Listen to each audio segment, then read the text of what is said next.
जन्माद्यस्येतोऽन्वयाततितरतश्चार्थेषु विघ्नस्वरा तेने ब्रह्महृदायादितवये मुह्यन्ते सूरयः तेजो वारिमृदां यथा विनिमयो यत्र त्रिसर्गो मृषा धाम्ना स्वेन सदा निरस्ततः तं सत्यं परं धीमहि धर्मः प्रोचितकैतवोऽत्र परमो निर्मत्सराणां सतां वेद्यं वास्तवमत्र वस्तु शिवदं तापत्रयोन्मूलनं श्रीमद्भागवते महामुनिकृते किं वा परैरीश्वरः सद्यो हृद्यवरुध्यते प्रकृतिभिः शुश्रूषिभिः तत्क्षणात् नियमकल्पतरोर्गलितं फलं शुकमुखादमृतद्रवसंयुतं पिबत भागवतं मुहुरहो रसिका भुवि भावुकाः यं प्रव्रजन्तमनुपेत्यमपेतकृत्यं द्वैपायनो विरहकातराजुहाव पुत्रेति तन्मयतया तरवोऽभिनेदुः तं सर्वभूतहृदयं मुनिमानतोऽस्मि.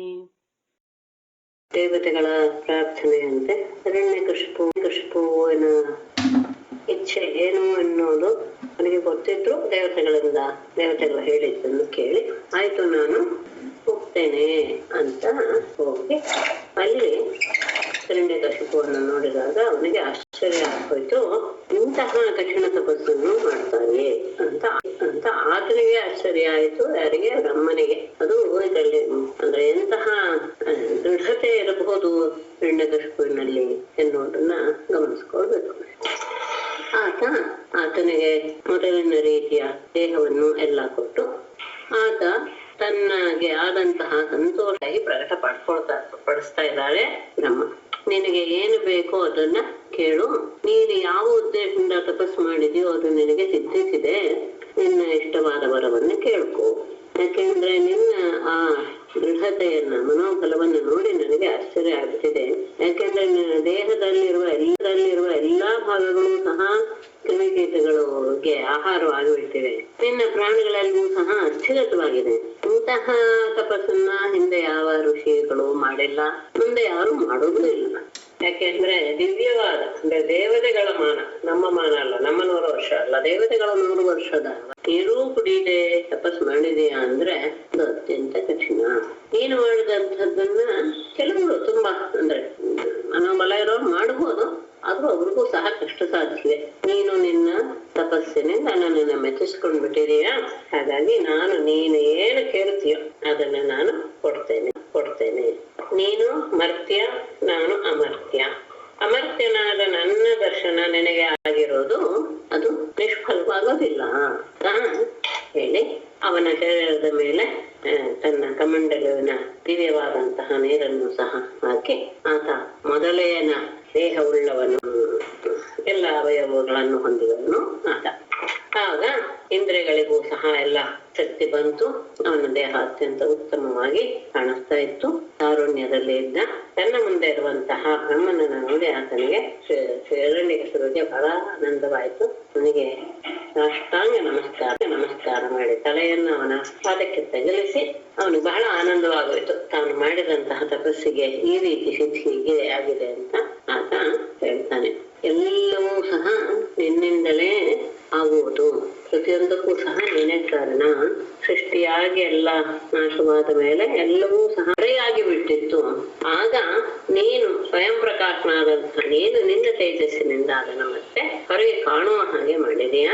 ನಿನ್ನಿಂದಲೇ 3 ಗುಣಗಳ ಆವಿರ್ಭಾವ, ಆ 3 ಗುಣಗಳಿಗೆ ಆಶ್ರಯವೂ ನೀನೆ, ಎಲ್ಲರಿಗಿಂತಲೂ ದೊಡ್ಡವನು ನೀನೆ, ಸೃಷ್ಟಿಕರ್ತ. ಆದ್ದರಿಂದ ಮತ್ತೆ ಜಗತ್ತಿಗೆ ಮೂಲ ಕಾರಣ ಅಂದ್ರೆ ಮೊನ್ನೆ ಹೇಳಿದ ಹಾಗೆ ಎಲ್ಲ ಪರಮಾತ್ಮನಲ್ಲಿರುವಂತಹ ಎಲ್ಲ ಗುಣಗಳು ಸಹ ಬ್ರಹ್ಮನಲ್ಲಿ ಇವೆ. ಅದಿದ್ದರಿಂದಲೇ ಅವನು ಅಷ್ಟೆಲ್ಲ ಮಾಡೋದಕ್ಕೆ ಸಾಧ್ಯವಾಯಿತು ಅನ್ನೋದು ಬೇಕು. ಎಲ್ಲವೂ ಸಹ ನಿನ್ನಿಂದಲೇ ಹೊರಗೆ ಬಂದಿದೆ. ನೀನು ಎಲ್ಲದಕ್ಕೂ ಸಹ ಮೂಲ ಕಾರಣ. ಇಡೀ ಜಗತ್ತನ್ನ, ಚರಾಚರ ಜಗತ್ತನ್ನ ನೀನು ರಕ್ಷಣೆ ಇಟ್ಕೊಂಡಿದೀಯಾ. ನೀನೇ ಎಲ್ಲರನ್ನೂ ರಕ್ಷಣೆ ಮಾಡುವವನು.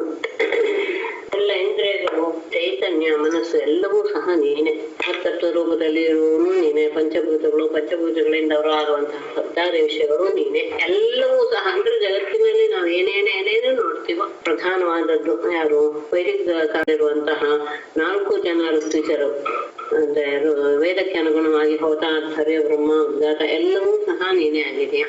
ಅಗ್ನಿಷ್ಠೋಮಾದಿ 7 ಯಜ್ಞಗಳನ್ನು ಸಹ ನೀನೆ ವಿಸ್ತಾರ ಮಾಡಿ ಅದನ್ನು ಬೆಳೆಸ್ತಾ ಇದೆಯಾ. ಎಲ್ಲರ ಆತ್ಮ ಅನಾದಿ ಅನಂತ ಸರ್ವಜ್ಞ ಸರ್ವಾಂತರ್ಯಾಮಿ ಎಲ್ಲ ಆಗಿದೆ. ಕಾಲಪುರುಷನು ನೀನೆ. ಹಾಗಾಗಿ ಆ ಕಾಲಪುರುಷನ ಕೆಲಸ ಎಲ್ಲರ ಆಯುಷ್ಯನ್ನು ಸಹ ಕ್ಷೀಣ ಮಾಡ್ತಾ ಇರೋದೆ, ಅದನ್ನು ನೀನು ಮಾಡ್ತಾ ಇದೀಯಾ. ಆದ್ರೆ ಸ್ವತಃ ನೀನು ನಿರ್ವಿಕಾರನಾಗಿದೆಯಾ. ಜ್ಞಾನ ಸ್ವರೂಪ ಪರಮೇಶ್ವರ, ಮತ್ತೆ ಜನ್ಮರಹಿತ, ಎಲ್ಲವೂ ನೀನೆ. ಆದ್ದರಿಂದ ಮಹಾನ್ ನೀನೆ. ಎಲ್ಲ ಜೀವಿಗಳಿಗೂ ಸಹ ಜೀವನವನ್ನು ಕೊಡುವಂತಹ ಯಾವ್ದು ಇದೆಯಾ, ಕಾರ್ಯ ಕಾರಣ ಯಾವ್ದ್ಯಾವ್ದಿದೆಯೋ ನಿನಗಿಂತ ಬೇರೆ ಅಂತ ನಾವು ಯಾವ್ದ್ಯಾವ್ದನ್ನ ಭಾವಿಸಿದ್ದೇವೋ ಅದ್ಯಾವುದೂ ಸಹ ಬೇರೆ ಅಲ್ಲ. ಎಲ್ಲವೂ ನೀನೆ. ವಿದ್ಯೆಗಳು ನೀನೆ, ಕಲೆಗಳು ನೀನೆ, ಎಲ್ಲವೂ ಸಹ ನಿನ್ನ ಶರೀರದಲ್ಲಿಯೇ ಅಡಗಿ ಬಿಟ್ಟಿವೆ. ಮಾಯೆಯನ್ನು ಮೀರುವಂತಹ ಪರಮಾತ್ಮನು ಸಹ ನೀನೇ. ಇಡೀ ಆ ಹಿರಣ್ಯ ಗರ್ಭ ಅಂದ್ರೆ ಸ್ವರ್ಣಮಯವಾದಂತಹ ಬ್ರಹ್ಮಾಂಡ ನಿನ್ನಲ್ಲಿಯೇ ಅಡಗಿಕೊಂಡಿದೆ. ಅದನ್ನ ನೀನೇ ಪ್ರಕಟಪಡಿಸ್ತೀಯ. ಮತ್ತೆ ನಿನ್ನ ಶರೀರ ಯಾವುದು ಅಂದ್ರೆ ಇಡೀ ಬ್ರಹ್ಮಾಂಡವೇ ನಿನ್ನ ಶರೀರ. ನೀನು ಇಂದ್ರಿಯಗಳು, ಪ್ರಾಣ ಮನಸ್ಸು ಇವುಗಳಿಂದ ವಿಷಯಗಳನ್ನು ಸಹ ಅನುಭವಿಸ್ತಾ ಇರ್ತೀಯ. ಪುರಾಣ ಪುರುಷ, ಸ್ಥೂಲ ಸೂಕ್ಷ್ಮ ಎಲ್ಲವನ್ನೂ ಮೇಲಿರುವಂತಹ ಪರಬ್ರಹ್ಮ ಸ್ವರೂಪನೇ ನೀನು. ಚೇತನ ಅಚೇತನ ಎರಡೂ ಸಹ ನಿನ್ನ ಶಕ್ತಿಯೇ. ಇಡೀ ಜಗತ್ತನ್ನು ವ್ಯಾಪಿಸಿಕೊಂಡಿರುವಂತಹ ನಿನಗೆ ನಾನು ನಮಸ್ಕಾರ ಮಾಡ್ತೇನೆ ಅಂತ ಹೇಳಿ ತನಗೆ ಏನು ವರ ಬೇಕು ಅನ್ನೋದನ್ನ ಕೇಳ್ಕೊಂಡ.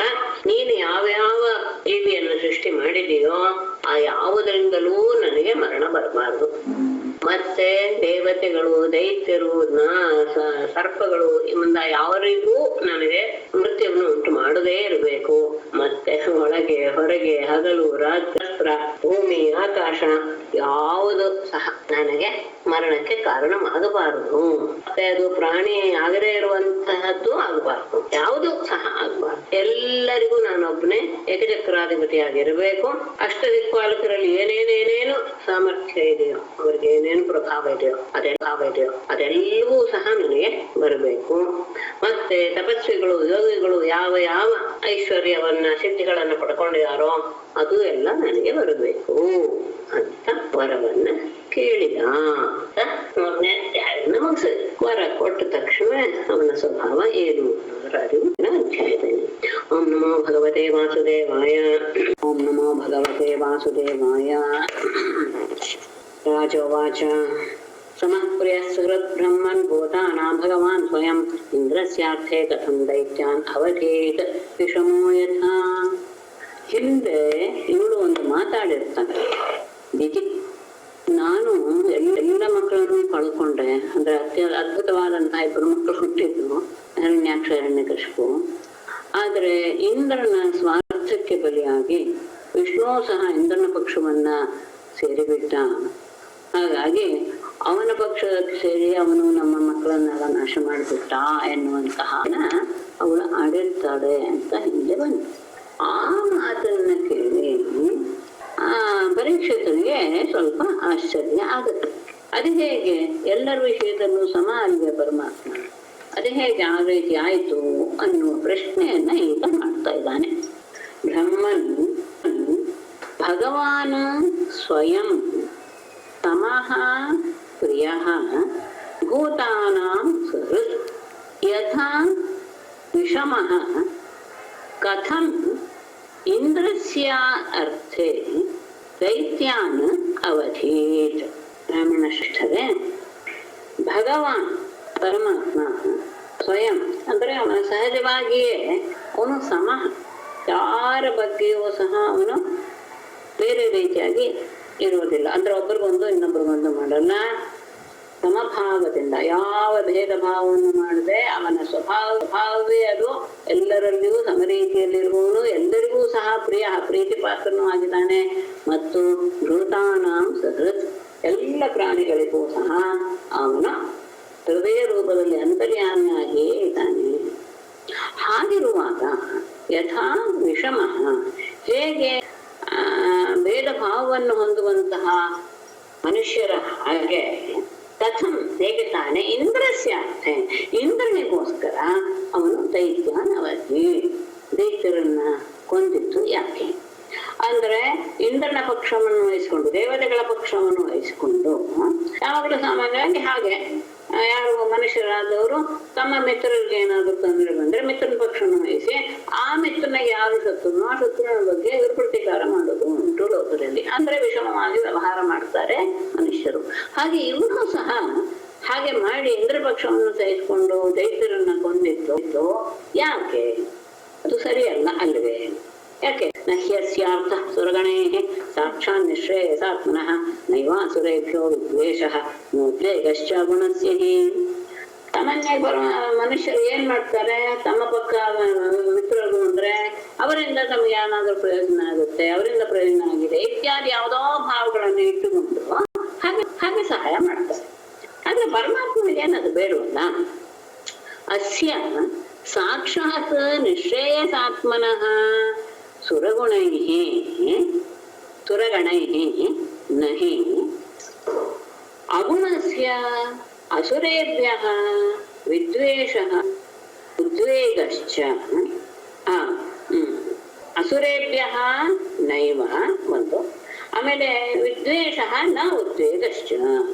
ಅಸ್ಯ ಈ ಪರಮಾತ್ಮಗೆ ಸಾಕ್ಷಾತ್ ಆತ ಸಾಕ್ಷಾತ್ತಾಗಿ ನಿಶ್ರೇಯಸಾತ್ಮನಃ ಅವನು ಎಲ್ಲ ರೀತಿಯ ಮಂಗಳ ಸ್ವರೂಪನಾಗಿರುವುದರಿಂದ ಅಂಥವನಿಗೆ ಸುರಗಣೈಹಿ ನಹಿ ಅರ್ಥ, ದೇವತೆಗಳ ಪಕ್ಷವನ್ನು ವಹಿಸುವುದರಿಂದ ಅವನಿಗೆ ಯಾವ ಪ್ರಯೋಜನವೂ ಇಲ್ಲ. ಅವನು ಅತ್ಯಂತ ಎಲ್ಲ ರೀತಿಯ ಪರಮ ಮಂಗಲ ಗುಣಗಳಿಗೂ ಅವನು ಆಧಾರಭೂತನಾಗಿರೋದ್ರಿಂದ ಅವನು ದೇವತೆಗಳ ಪಕ್ಷವನ್ನು ವಹಿಸಿಕೊಂಡು ಅವರಿಂದ ಪಡಿಬೇಕಾದದ್ದು ಏನೂ ಇಲ್ಲ. ಅಷ್ಟೇ ಅಲ್ಲ, ಅಸುರೇಭ್ಯ ನೈವ, ಅಸುರರೊಂದಿಗೂ ಸಹ ಅವನಿಗೆ ಯಾವ ಪ್ರಯೋಜನ ಇಲ್ಲ. ಯಾಕೆ ಅಂದ್ರೆ ಅಗುಣನ ಅಂದ್ರೆ ಅವನು ನಿರ್ಗುಣನಾದ್ದರಿಂದ ಅಸುರರಿಂದಲೂ ಏನೂ ಇಲ್ಲ. ಅಷ್ಟೇ ಅಲ್ಲ, ಅವ್ರ ಜೊತೆಗೆ ವಿದ್ವೇಷ ನೋದ್ವೇಗ ಅಶ್ಚ, ಅವರ ಜೊತೆಗೆ ವೈರವಾಗಲಿ ವಿರೋಧವಾಗಲಿ ಅಥವಾ ಯಾವ ರೀತಿಯ ಉದ್ವೇಗವಾಗಲಿ ಆತನಿಗೆ ಯಾವುದೇ ಇದಕ್ಕೆ ಸಾಧ್ಯವಿಲ್ಲ. ಆತ ಸಕಲ ಗುಣ ಸಂಪನ್ನ ಕಲ್ಯಾಣ ಸ್ವರೂಪನೇ ಆಗಿರೋದ್ರಿಂದ ದೇವತೆಗಳಿಂದಲೂ ಯಾವ ಪ್ರಯೋಜನ ಇಲ್ಲ. ನಿರ್ಗುಣನಾದ್ದರಿಂದ ದೈತ್ಯರೊಂದಿಗೂ ಸಹ ಯಾವ ದ್ವೇಷವೂ ಇಲ್ಲ, ಯಾವ ಉದ್ವೇಗವೂ ಇಲ್ಲ, ಯಾವ ವೈರದ ಭಾವವೂ ಇಲ್ಲ. ಹಾಗಾಗಿ ಹೀಗೆ ಮಾಡ್ದ ಅನ್ನೋದು ಎಷ್ಟು ಸರಿ. ಹಾಗಾಗಿ ಇತಿನಸ್ಸು ಮಹಾಭಾಗ ನಾರಾಯಣ ಗುಣಾನ್ ಪ್ರತಿ ಸಂಶಯಸ್ಸು ಮಹಾನ್ ಜಾತಃ ತದ್ಭವಾಶ್ಚೇತ್ತುಮರ್ಹತಿ. ಸುಮಹಾಭಾಗ ಇತಿ ನಾರಾಯಣ ಗುಣಾನ್ ಪ್ರತಿ ನಃ ಸುಮಹಾನ್ ಸಂಶಯ ಜಾತಃ ತತ್ ಭವಾನ್ ಚೇತುಂ ಅರ್ಹತಿ. ಇದೆಲ್ಲವೂ ಸಹ ನಮಗೆ ಗೊತ್ತಿರೋದ್ರಿಂದ ಈ ರೀತಿ ಸುಮಹಾಭಾಗ ಮಹಾತ್ಮರಾದಂತಹ ಶುಕರೇ ಈ ರೀತಿಯಾಗಿ ನಾರಾಯಣ ಗುಣಾಂತತೆ, ನಾರಾಯಣ ಸಮವಾದಂತಹ ಪ್ರಿಯವಾದಂತಹ ಎಲ್ಲರ ಹೃದಯದಲ್ಲಿ ನೆಲೆಸಿರುವಂತಹ ಅವನ ಗುಣಗಳ ಬಗ್ಗೆ ನಹ ಸುಮಹಾನ್ ಸಂಶಯ ಜಾತ. ಆತನ ಗುಣಗಳ ಹೇಳಿದ್ದು ಒಂದು ಮಾಡ್ತಾ ಇರೋದು ಒಂದು ಅನ್ನುವಂತಹ ವಿಷಯ ಬಂದು ನಮಗೆ ಅನೇಕ ರೀತಿಯ ಸಂದೇಹ ಉಂಟಾಗಿದೆ. ತತ್ ಭವಾನ್ ಚೇತುಮರ್ಹತಿ, ಅದನ್ನ ನೀವೇ ಪರಿಹಾರ ಮಾಡಬೇಕು. ಯಾಕಂದ್ರೆ ನೀವು ಜ್ಞಾನಿಗಳಾಗಿದ್ದೀರ, ನಿಮಗೆ ಮಾತ್ರ ಇದನ್ನ ತಿಳಿಸ್ಕೊಡೋಕೆ ಸಾಧ್ಯ ಇರುವುದು, ಉಳಿದವರಿಗೆ ಇದನ್ನ ತಿಳಿಸ್ಕೊಡೋಕೆ ಸಾಧ್ಯ ಇಲ್ಲ. ಹಾಗಾಗಿ ಇಂತಹ ವಿಷಯದಲ್ಲಿ ನಾರಾಯಣ ಯಾಕೆ ಆ ರೀತಿ, ಪರಮಾತ್ಮ ಯಾಕೆ ಆ ರೀತಿಯಾಗಿ ಪ್ರವರ್ತಿಸಿದ, ಆತನ ಗುಣ ಹೇಳುವುದೇ ಬೇರೆ, ಅವ್ನು ನಡ್ಕೊಂಡಿದ್ದ ರೀತಿ ಬೇರೆ ಆಗಿದೆಯಲ್ಲ, ಯಾಕೆ ಎನ್ನುವುದನ್ನ ನಮಗೆ ತಿಳಿಸ್ಕೊಡಿ ಅಂತ ಶುಕ್ರನ್ನ ಕೇಳಿದಾಗ ಶ್ರೀ ಶುಕವಾಚ ಸಾಧುಪೃಷ್ಟಂ ಮಹಾರಾಜ ಹರೇಶ್ಚರಿತಮದ್ಭುತಂ ಯದ್ಭಾಗವತ ಮಹಾತ್ಮ್ಯಂ ಭಗವದ್ಭಕ್ತಿವರ್ಧನಂ. ಮಹಾರಾಜ ಸಾಧುಪೃಷ್ಟಂ ಏನು ಸರಿ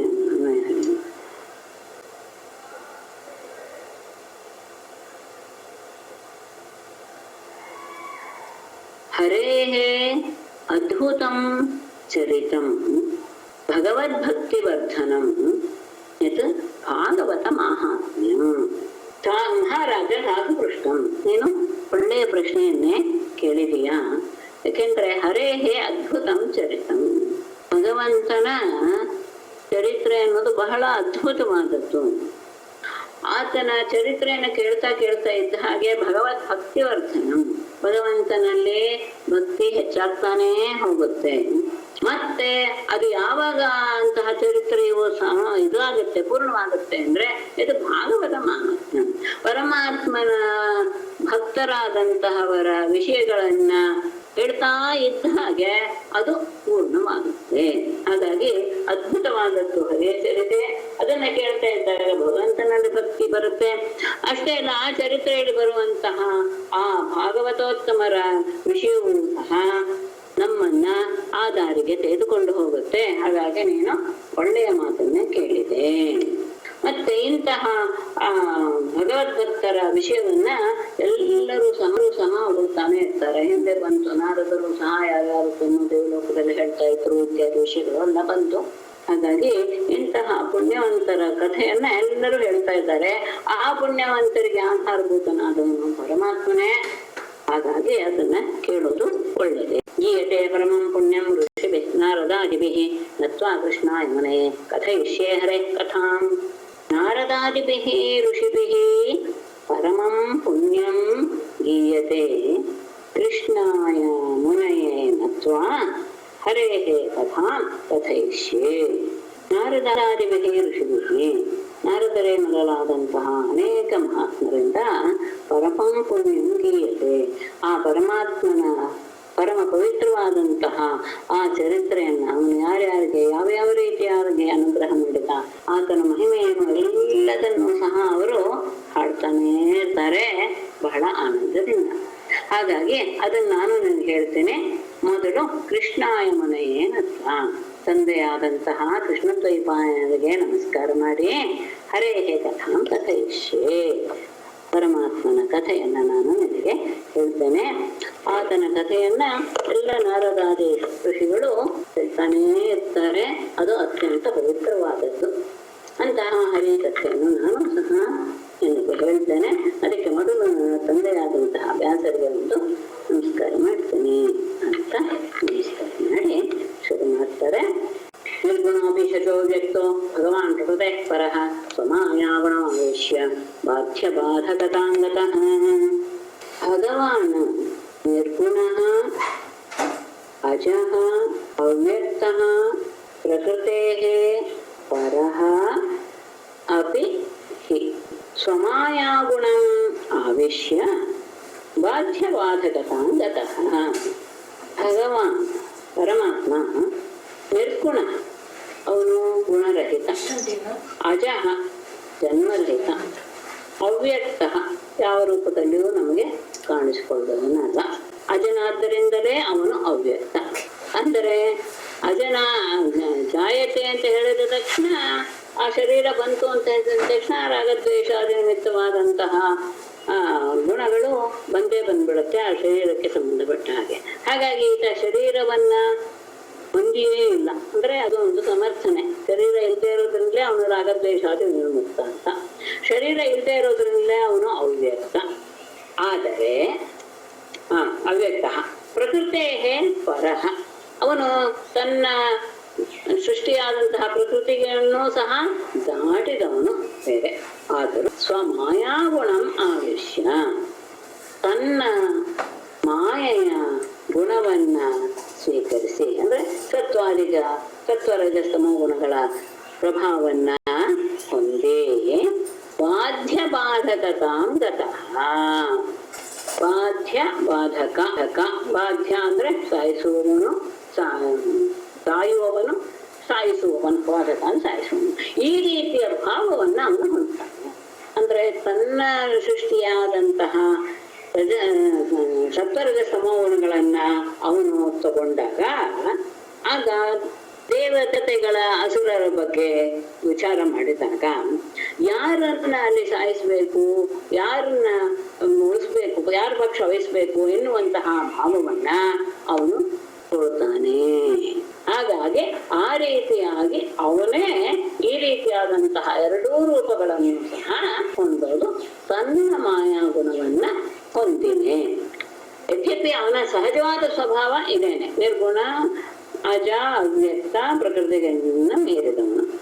ಆದರೆ ತನ್ನದೇ ಮಾಯಾ ಗುಣವನ್ನ ಅವನು ಸ್ವೀಕರಿಸಿ ಈ ರೀತಿಯಾದಂತಹ ವಿರೋಧವಾದಂತಹ ಪರಸ್ಪರ ವಿರೋಧವಾದಂತಹ ಭಾವಗಳನ್ನು ಪ್ರಕಟಪಡಿಸುವಂತಹ ರೂಪವನ್ನು ಅವನು ಸ್ವೀಕರಿಸ್ತಾನೆ.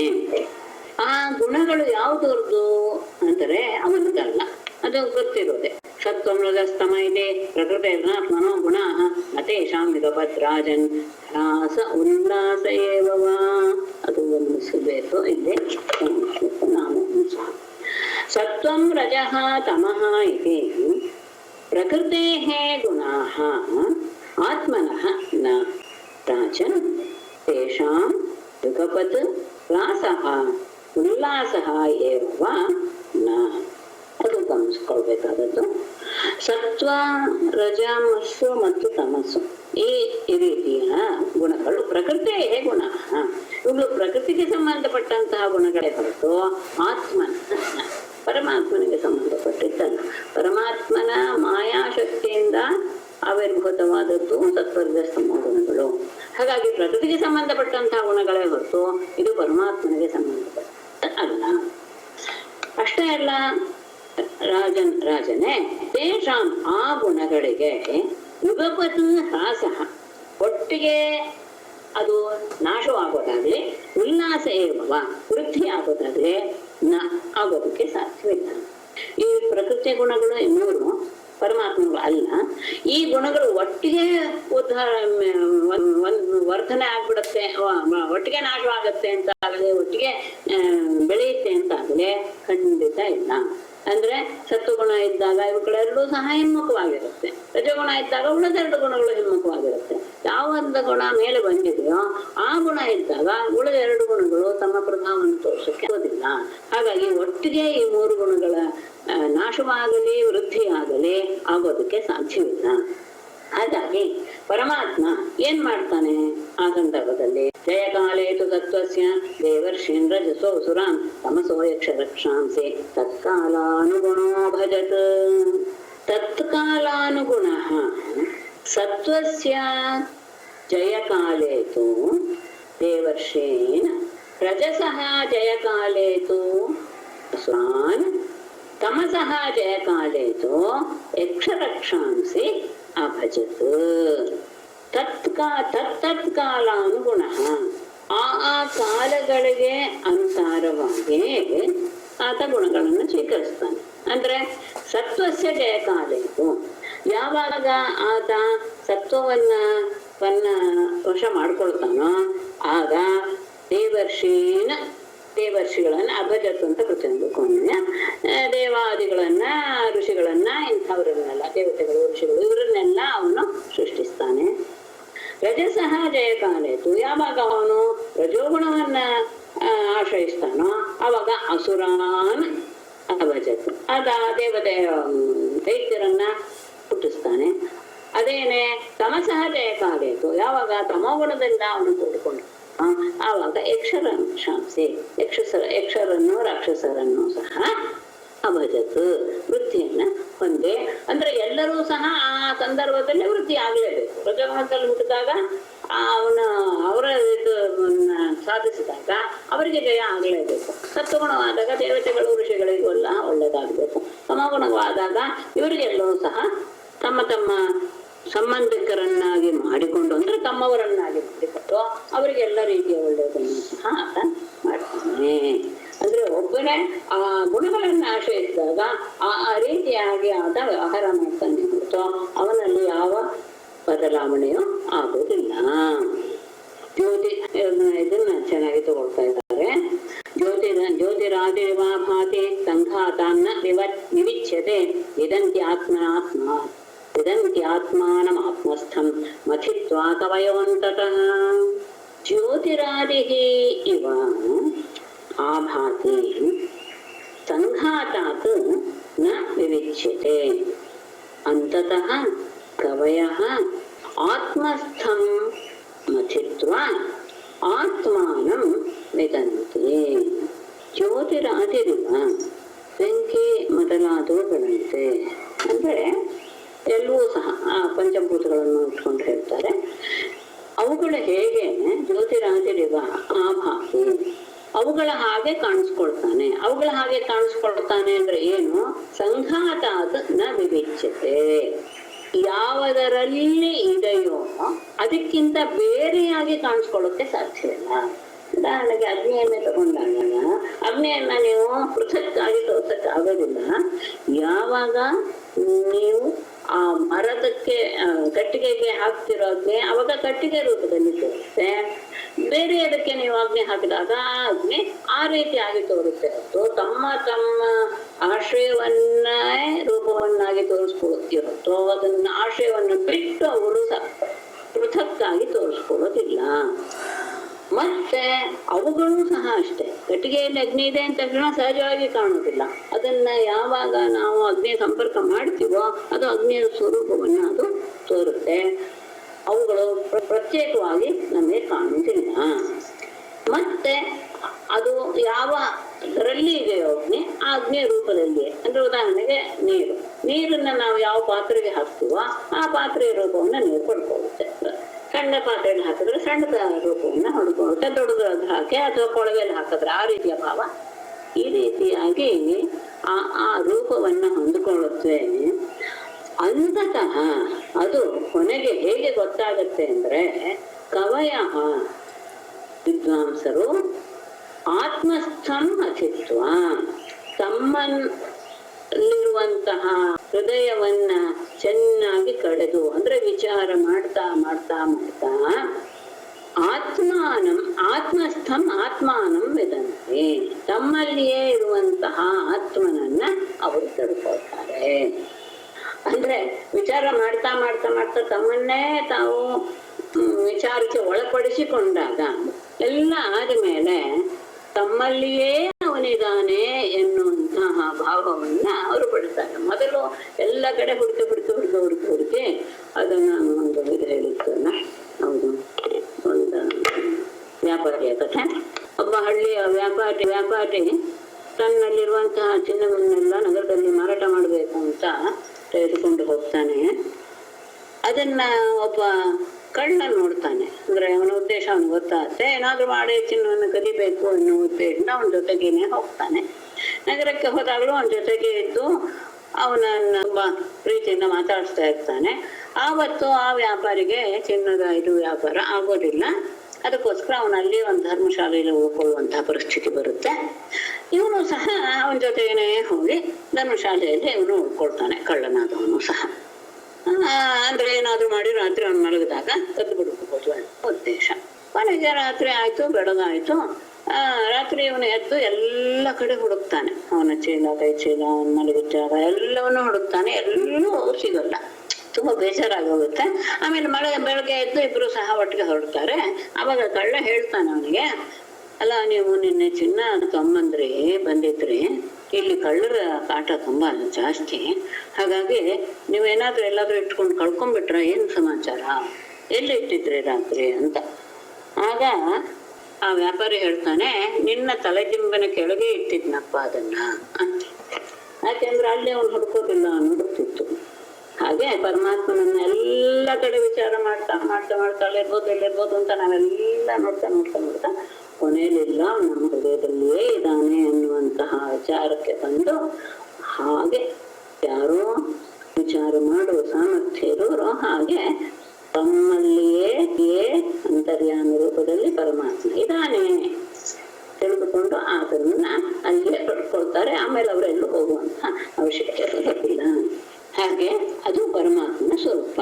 ಹಾಗಾಗಿ ಪರಮಾತ್ಮ ಯಾವ ರೀತಿಯಲ್ಲಿ ಗುಣಗಳನ್ನ ಬೆಳೆಸ್ತಾ, ಯದಾಸಿ ಸೃಕ್ಷುಪುರಾತ್ಮನಃ ಪರೋ ರಜಃ ಸೃಜತ್ಯೇಷ ಪೃಥಕ್ ಸುಮಾಯಯ ಸತ್ವಂ ಚಿತ್ರಾತುರಿರಂ ಸುರೀಶ್ವರಃ ಶೈಷ್ಯಮಾಣಸ್ತಮ ಈರಯತ್ಯಸೌ ಪರಃ ಆತ್ಮನಃ ಪುರಃ ಯದಾ ಸಿಸೃಕ್ಷುಃ ಅಥವಾ ಸಿಸೃಕ್ಷುಃ ಯದಾ ಏಷಃ ಸ್ವಮಾಯಯ ಪೃಥಕ್ ರಜಃ ಸೃಜತಿ ವಿಚಿತ್ರಾಸು ರಿರಂಸುಃ ಈಶ್ವರಃ ಸತ್ವಂ ಸೃಜತಿ ಮತ್ತೆ ತಗೊಳ್ಳಿ. ಶೈಷ್ಯಮಾಣಃ ಅಸೌ ತಮಃ ಈರಯತಿ. ಯಾವಾಗ ಗುಣಗಳನ್ನೆಲ್ಲ ಹೆಚ್ಚಾಗಿ ಪ್ರಕಟಪಡಿಸ್ತಾನೆ ಅಂದ್ರೆ, ಪರಃ ಪರಮಾತ್ಮನು, ಆತ್ಮನಃ ತನಗೋಸ್ಕರ, ಪುರಃ ಅಂದ್ರೆ ಶರೀರಗಳ ಅರ್ಥ. ಅಂದ್ರೆ ಎಲ್ಲ ಕಡೆ ಪರಮಾತ್ಮನೇ ಇರೋದು, ತನಗೋಸ್ಕರ ಶರೀರಗಳನ್ನ ನಿರ್ಮಿಸಬೇಕು. ಸಿಸೃಕ್ಷು ಯದಾ ಅಥವಾ ಯದಾಸಿ ಸೃಕ್ಷು, ಯಾವಾಗ ಅದನ್ನ ಸೃಷ್ಟಿಸ್ಬೇಕು ಅಂತ ಬಯಸ್ತಾನೋ, ಅಂದ್ರೆ ತನಗೋಸ್ಕರ ಇಂತಿಂತ ಶರೀರಗಳು ಬೇಕು ಅಂತ ಆತನ ಮನಸ್ಸಿನಲ್ಲಿ ಇಚ್ಛೆ ಉಂಟಾದಾಗ ಏಷಃ ಈ ಪರಮಾತ್ಮ ಸ್ವಮಾಯೆಯ ತನ್ನ ಮಾಯೆಯಿಂದಲೇ ಪೃಥಕ್ ಬೇರೆಯಾಗಿ ರಜಃ ಸೃಜತಿ ರಜೋಗುಣವನ್ನ ಸೃಷ್ಟಿಸ್ತಾನೆ. ರಜೋಗುಣವನ್ನು ಮಾತ್ರ ಸೃಷ್ಟಿಸ್ತಾನೆ. ಅಂದ್ರೆ ತಾನು ಇಂತಿಂತಹ ಶರೀರಗಳಲ್ಲಿ ಇರಬೇಕು ಎನ್ನುವ ಭಾವ ಅವನಲ್ಲಿ ಬಂದಾಗ ಅಂತಹ ಶರೀರವನ್ನು ಸೃಷ್ಟಿ ಮಾಡುವಾಗ ಅವನು ಬೇರೆಯಾಗಿ ರಜಗುಣವನ್ನು ಮಾತ್ರ ಅವನು ಆಶ್ರಯಿಸಿ ಎಲ್ಲವನ್ನು ಸೃಷ್ಟಿಸ್ತಾನೆ.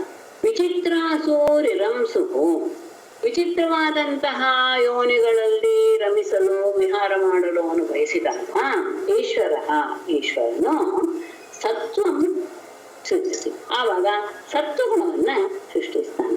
ಅಂದ್ರೆ ಆನಂದ ಪಡಬೇಕು ಎನ್ನುವಂತಹ ಭಾವ ಬಂದಾಗ ಆತ ಸತ್ವಗುಣವನ್ನು ಪೃಥಕ್ಕಾಗಿ ಸೃಷ್ಟಿ ಮಾಡ್ತಾನೆ. ಶೈಷ್ಯಮಾಣ, ಅವನಿಗೆ ಮಲಗಬೇಕು ಅನ್ನಿಸಿದಾಗ ಅಸೌ ಆ ಪರಮಾತ್ಮ ತಮಃ ಏರಿಯತಿ ತಮೋ ಗುಣವನ್ನ ಬೆಳೆಸ್ತಾನೆ. ಅಂದ್ರೆ ಶರೀರವನ್ನ ಪಡೆದು ಶರೀರದ ಮೂಲಕ ಎಲ್ಲ ವ್ಯವಹಾರ ಮಾಡಬೇಕು ಅನ್ನುವಂತಹ ಭಾವ ಬಂದಾಗ ರಜಗುಣವನ್ನೇ ಬೇರೆಯಾಗಿ ಬೆಳೆಸ್ತಾನೆ. ಅದರಲ್ಲಿ ಅನೇಕ ರೀತಿಯ ಜೀವಿಗಳಲ್ಲಿ ನಾನು ಆನಂದ ಪಡಬೇಕು ಅನ್ನೋ ಭಾವ ಬಂದಾಗ ಆನಂದದ ಸ್ವರೂಪ ಸತ್ವ, ಹಾಗಾಗಿ ಸತ್ವಗುಣವನ್ನು ಪೃಥಕ್ಕಾಗಿ ಅವನು ಬೆಳೆಸ್ತಾನೆ. ತನಗೆ ಮಲಗಬೇಕು ಅಂತ ಅನಿಸಿದಾಗ ಅವನು ತಮೋಗುಣವನ್ನ ಬೆಳೆಸ್ತಾನೆ.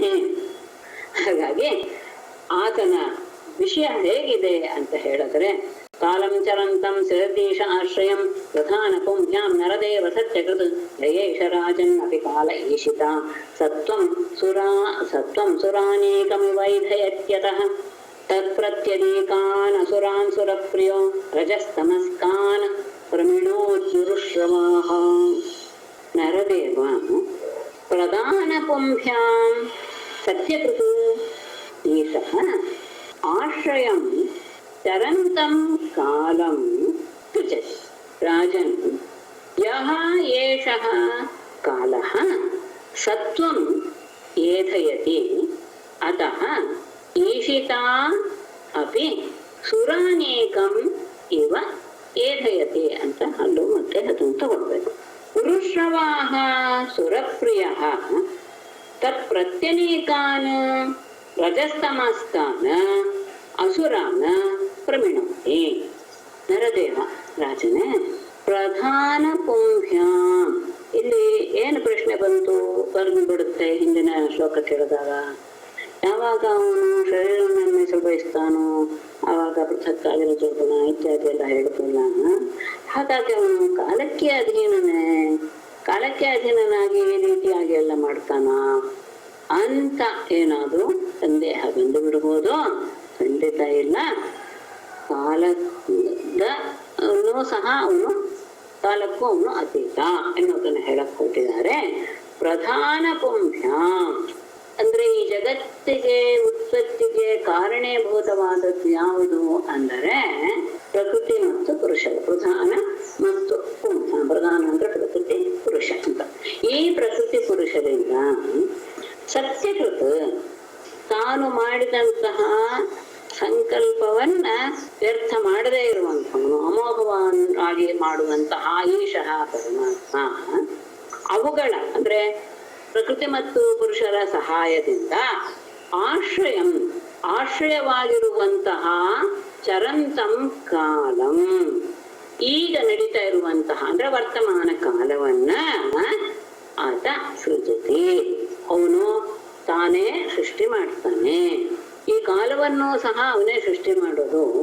ಈ ರೀತಿಯಾದಂತಹ ಸೃಷ್ಟಿಗೆ ಕಾರಣೀಭೂತವಾದದ್ದು ಪ್ರಕೃತಿ ಪುರುಷರ ಇದು ಅವಶ್ಯಕತೆ ಇದೆ. ಆ ಪ್ರಕೃತಿ ಪುರುಷರಿಗೆ ಸಹಕಾರಿಯಾದದ್ದು ಯಾವುದೋ ಆಗಿರ್ಬೇಕು ಕಾಲ. ಯಾಕೆಂದ್ರೆ ಅದು ಹುಟ್ಟಿ ಸಾಯೋದೆಲ್ಲ ಆಗ್ತಾ ಇರ್ಬೇಕು ಅಂದ್ರೆ ಕಾಲ ಬೇಕೇ ಬೇಕು. ಹಾಗಾಗಿ ಪ್ರಕೃತಿ ಪುರುಷರಿಗೆ ಸಹಕಾರಿಯಾದಂತಹ ಆಶ್ರಯವಾದಂತಹ ಈಗಿರುವಂತಹ ಕಾಲವನ್ನು ಸಹ ಆತನೇ ಸ್ವಯಂ ಸೃಜಿಸಿ ನಿರ್ಮಾಣ ಮಾಡ್ತಾನೆ. ಹಾಗೆ ಅಂದ್ರೆ ಏನಾಯ್ತು, ಕಾಲವನ್ನು ಅವನೇ ನಿರ್ಮಾಣ ಮಾಡೋದೇ ಹೊರತು ಕಾಲ ಅವನ ಅಧೀನವೇ ಹೊರತು ಅವನು ಕಾಲಕ್ಕೆ ಅಧೀನನಲ್ಲ. ರಾಜನೇ ಯಹ ಏಷಃ ಯಾವ ಆ ಕಾಲನನ್ನು ಸೃಷ್ಟಿ ಮಾಡ್ತಾನಲ್ಲ, ಏಷಃ ಕಾಲ, ಯಾವ ಈ ಕಾಲನು ಅಂದ್ರೆ ಪರಮಾತ್ಮ ರೂಪವಾದಂತೆ ಯಾವ ಕಾಲವು ಸತ್ವಂ ಏಕಯತಿ, ಸತ್ವಗುಣವನ್ನ ಬೆಳೆಸಿದಾಗ ಅತಃ ಈಶಿತಾ ಅಪಿ, ಆ ಸಂದರ್ಭದಲ್ಲಿ ಕಾಲಸ್ವರೂಪನಾದಂತಹ ಈ ಪರಮಾತ್ಮನೇ ಸುರಾನೇಕಮಿವ ಏಕಯತಿ, ಆಗ ದೇವತೆಗಳ ಬಲವನ್ನ ಅವನು ಹೆಚ್ಚಿಸ್ತಾನೆ. ಯಾವಾಗ ಸತ್ವಗುಣದ ಆಧಿಕ್ಯ ಬಂತೋ ಆಗ ಸಹಜವಾಗಿ ದೇವತೆಗಳ ಬಲ ಹೆಚ್ಚುತ್ತಾ ಹೋಗುತ್ತೆ. ಹಾಗೆ ಆದಾಗ ದೇವತೆಗಳ ಹೆಚ್ಚು ಆಯ್ತು ಅಂತ ಹೇಳಿದಾಗ ಸಹಜವಾಗಿ ಪುರುಶ್ರವಾಹ ಸುರಪ್ರಿಯ, ಅತ್ಯಂತ ಮಹಿಮಾತ್ಮನಾದಂತಹ ದೇವತೆಗಳಿಗೆ ಪ್ರಿಯನಾದಂತಹ ಅವನು ತತ್ ಪ್ರತ್ಯನೇಕಾನ್, ದೇವತೆಗಳಿಗೆ ಎದುರಾಳಿಗಳಾದಂತಹ ಶತ್ರುಗಳಾದಂತಹ ರಜಸ್ತಮಸ್ಕಾನ, ರಜೋಗುಣ ಭೂಯಿಷ್ಠರಾದ ತಮೋಗುಣ ಭೂಯಿಷ್ಠರಾದಂತಹ ಅಸುರಾನ್ ದೈತ್ಯರನ್ನ ಪ್ರಮೇಣಿ ನಾಶ ಮಾಡ್ತಾನೆ. ಅಂದ್ರೆ ಜಗತ್ತಿನ ಉತ್ಪತ್ತಿಗೆ ಕಾರಣೀಭೂತವಾದದ್ದು ಪ್ರಧಾನ ಪುರುಷ, ಪ್ರಕೃತಿ ಮತ್ತು ಪುರುಷರ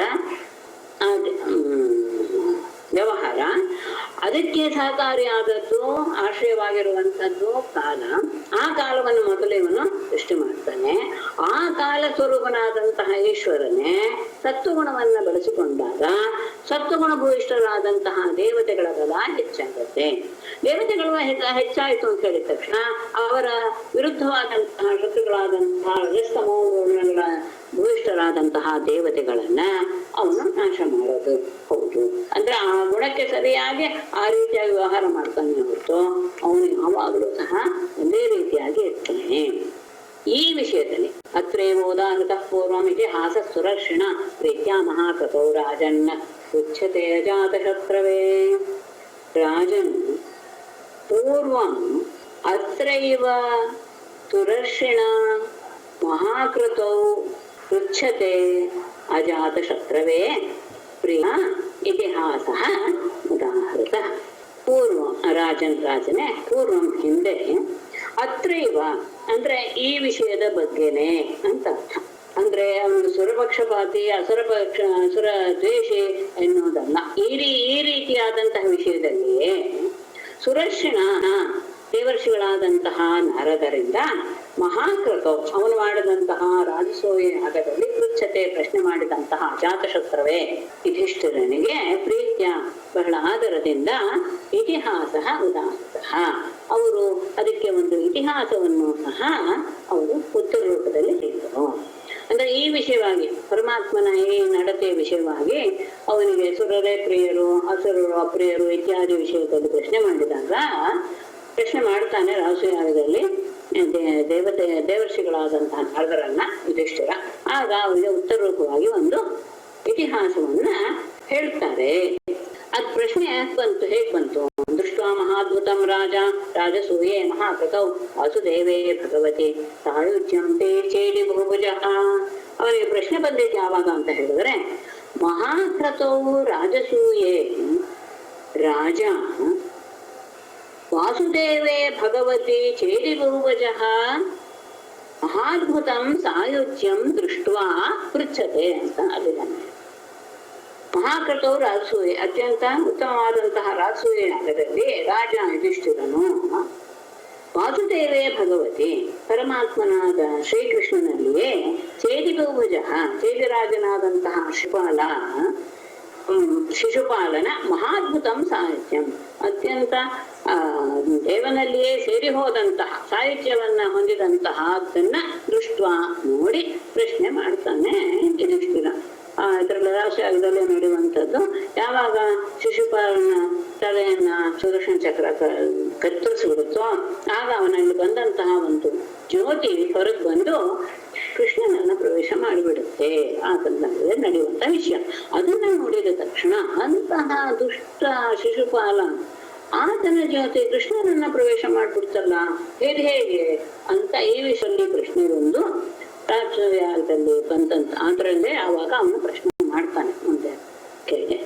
ಅದನ್ನ ನೋಡಿ ತತ್ರಾಸೀನಂ ಸುರಋಷಿಂ ರಾಜ ಪಾಂಡುಸುತಃ ಕ್ರತೌ ಪಪ್ರಚ್ಚ ವಿಸ್ಮಿತಮನಾಃ ಮುನೀನಾಂ ಶೃಣ್ವತಾಮಿದಂ. ತತ್ರ ಆಸೀನಂ ಸುರಋಷಿಂ ರಾಜ ಪಾಂಡುಸುತಃ ಕ್ರತೌ ಮುನೀನಾಂ ಶೃಣ್ವತಾಂ ಇದಂ ಪಪ್ರಚ್ಚ. ರಾಜ ವಿಸ್ಮಿತಮನಾಃ ಅಂತಾಗಿತ್ತು. ತತ್ರಾಸೀನಂ ಸುರಋಷಿಂ, ಅಲ್ಲಿಯೇ ಕುಳಿತಿದ್ದಂತಹ ರಾಜದಲ್ಲಿ ನಾವು ಬಂದಿದ್ರು, ಅಲ್ಲಿಯೇ ಕುಳಿತಿದ್ದಂತಹ ದೇವರ್ಷಿಗಳಾದಂತಹ ನಾರದರನ್ನು ರಾಜ ಪಾಂಡುಸುತಃ ವಿಸ್ಮಿತಮನಾಹ ರಾಜ ಪಾಂಡುಸುತಃ ಆಶ್ಚರ್ಯವನ್ನಾದ್ರೆ ಅದನ್ನ ದೃಶ್ಯ ನೋಡಿ ಅವನ ಮನಸ್ಸಿಗೆ ಬಹಳ ಆಶ್ಚರ್ಯವಾಗೋಯಿತು. ಆಶ್ಚರ್ಯಗೊಂಡ ಮನಸ್ಸುಳ್ಳಂತಹ ರಾಜನಾದಂತಹ ಯುಧಿಷ್ಠಿರನು ಕ್ರತು ಆ ಯಾಗದಲ್ಲಿಯೇ ಮುನೀನಾಂ ಶೃಣ್ವತಾನ್, ಎಲ್ಲ ಮುನಿಗಳು ಸಹ ಅಲ್ಲಿ ಕೂತಿದ್ದಾರೆ, ಎಲ್ಲರೂ ಸಹ ಕೇಳಿಸ್ಕೊಳ್ತಾ ಇದ್ದಾರೆ. ಅದು ಅವರು ತುಂಬಿದಂತಹ ಸಭೆಯಲ್ಲಿಯೇ ಇದಂ ಪಕ್ಷ, ಈ ವಿಷಯವನ್ನ ಇದರ ಬಗ್ಗೆ ಅವನು ಪ್ರಶ್ನೆಯನ್ನ ಮಾಡ್ತಾನೆ. ಅಲ್ಲಿದ್ದಂತಹ ದೇವರ್ಷಿಗಳಾದಂತಹ ನಾರದರನ್ನು ನೋಡಿ ಈ ಘಟನೆಯಿಂದ ಅವನು ಬಹಳ ಆಶ್ಚರ್ಯಗೊಂಡ್ಬಿಟ್ಟಿದ್ದ. ಯುಧಿಷ್ಠಿರ ಎಲ್ಲರೂ ನೆರೆದಿರುವಂತಹ ಸಭೆಯಲ್ಲಿಯೇ ಮುಂದೆ ಹೇಳುವ ರೀತಿಯಲ್ಲಿ ಪ್ರಶ್ನೆಯನ್ನ ಮಾಡ್ತಾರೆ ಪರಮಾತ್ಮನ ಬಗ್ಗೆ. ಅದನ್ನ ಅವರು ಹೇಳಿದ್ರು ಎನ್ನುವಂಥ ವಿಷಯ ಇದೆ. ಮುಂದೆ ಅದನ್ನು ಉಂಟು ಮಾಡಿತು. ಹಾಗೆ ಇದೆಯಾ ಎನ್ನುವಂತಹ ಭಾವದಿಂದ ಆತ ಮುಂದೆ ಪ್ರಶ್ನೆ ಮಾಡ್ತಾನೆ. ಯಾಕೆ ಆದ್ರೆ ಪರಮಾತ್ಮನ ನಿಯಮ ಏನು ಅಂದ್ರೆ ಯಾರು ತನ್ನ ಭಕ್ತರು ಅವರ ಮೇಲೆ ಆತನ ಪಕ್ಷಪಾತ.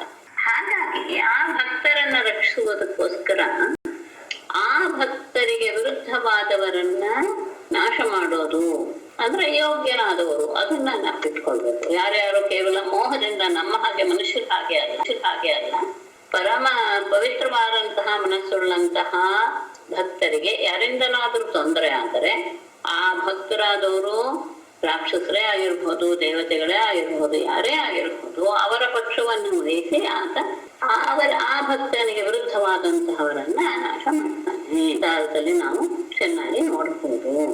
ಇದರಲ್ಲಿ ಅದನ್ನ ಇಟ್ಟುಕೊಂಡು ಇಲ್ಲಿ ಶುರುವಾಗಿದೆ.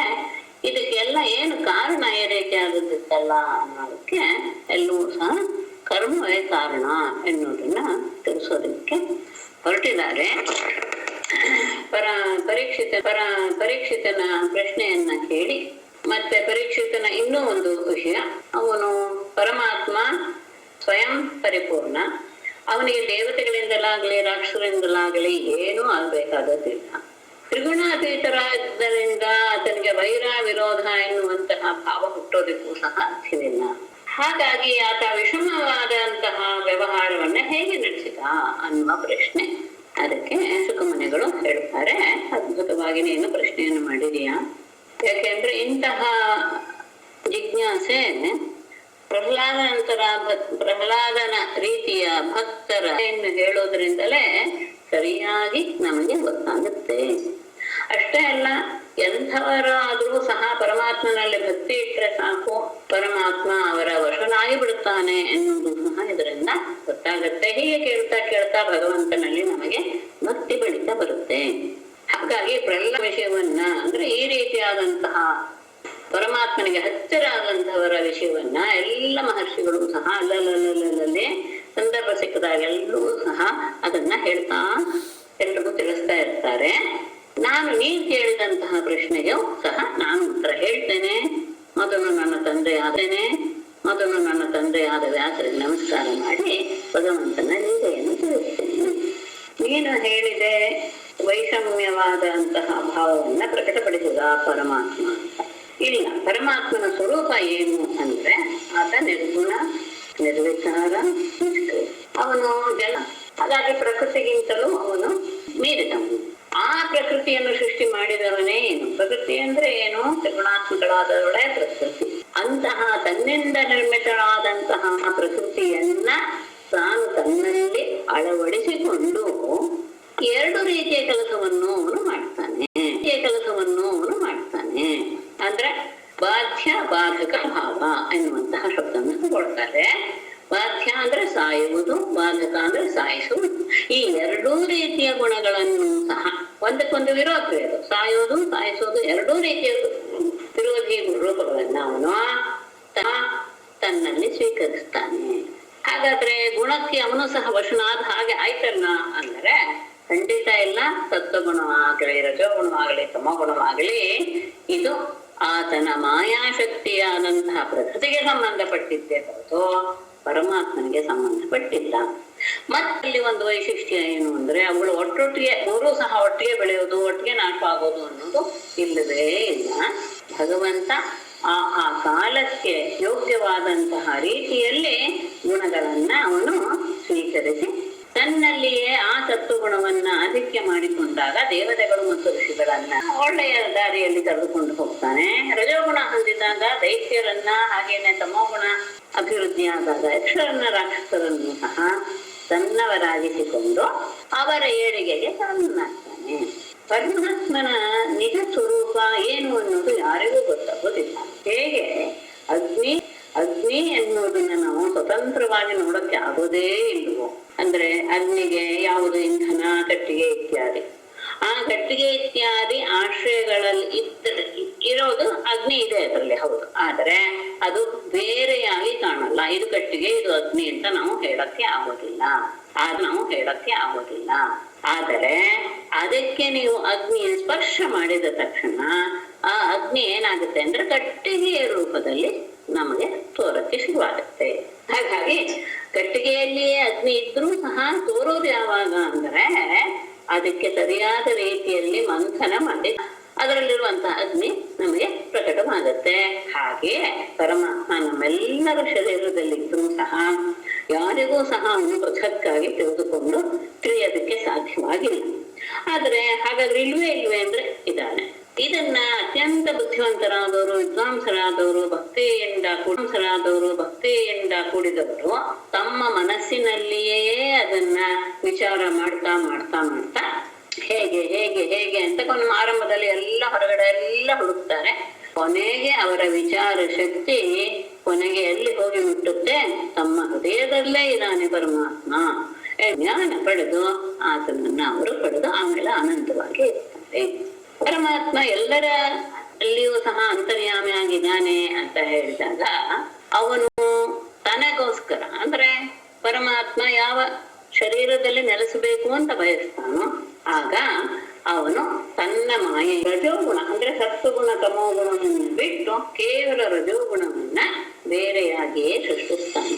ಆಗಲೇ ಸೃಷ್ಟಿಗೆ ಕಾರಣವಾಗೋದು ರಜೋಗುಣದಿಂದ. ಆಮೇಲೆ ಎಲ್ಲ ರೀತಿಯ ಪ್ರಾಣಿಗಳಲ್ಲೂ ಸಹ ನಾನು ವಿಹಾರಿಸಬೇಕು ಎನ್ನುವಂತಹ ಭಾವ ಅವನಿಗೆ ಬಂದಾಗ ಅವನು ಸತ್ವಗುಣವನ್ನು ಸೃಷ್ಟಿಸೋದಕ್ಕೆ ತೊಡಗುತ್ತಾನೆ. ಅವನು ಮಲಗಬೇಕು ಅಂತ ಬಯಸಿದಾಗ ತಮೋಗುಣವನ್ನ ಬೆಳೆಸ್ತಾನೆ.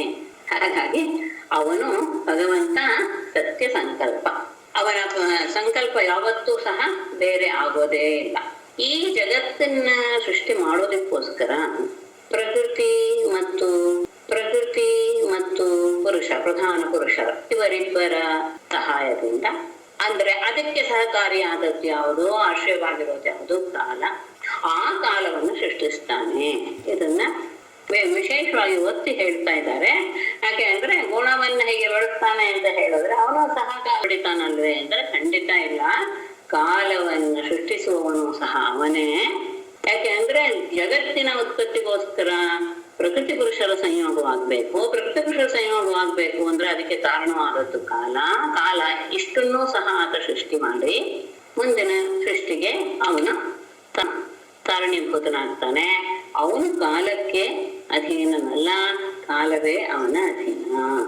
ಹಾಗಾದ್ರೆ ಕಾಲ ಬೇರೆ ಅಲ್ಲ, ಪರಮಾತ್ಮ ಬೇರೆ ಅಲ್ಲ ಎನ್ನುವಂಥದ್ದು ಆಯಿತು.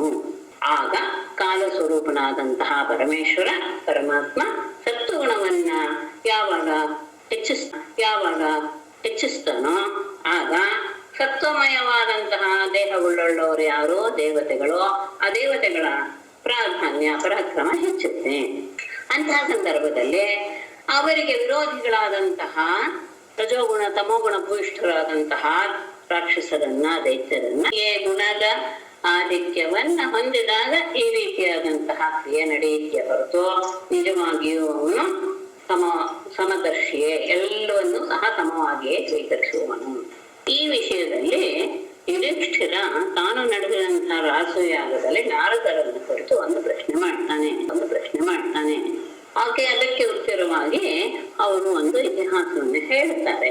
ಏನು ಕೇಳ್ದ ಅಂದ್ರೆ, ರಾಸಯಾಗದಲ್ಲಿ ಯಾವಾಗ ಯುಧಿಷ್ಠಿರ ತನ್ನ ಕಣ್ಣ ಮುಂದೆಯೇ ಶಿಶುಪಾಲನ ವಧೆ ಆಯಿತು ಶ್ರೀಕೃಷ್ಣನ ಸುದರ್ಶನ ಚಕ್ರದಿಂದ, ಆ ಸಂದರ್ಭದಲ್ಲಿ ಶಿಶುಪಾಲನ ದೇಹದಿಂದ ಹೊರಟು ಬಂದಂತಹ ಒಂದು ಜ್ಯೋತಿ ಕೃಷ್ಣನನ್ನ ಪ್ರವೇಶ ಮಾಡಿಬಿಡ್ತು.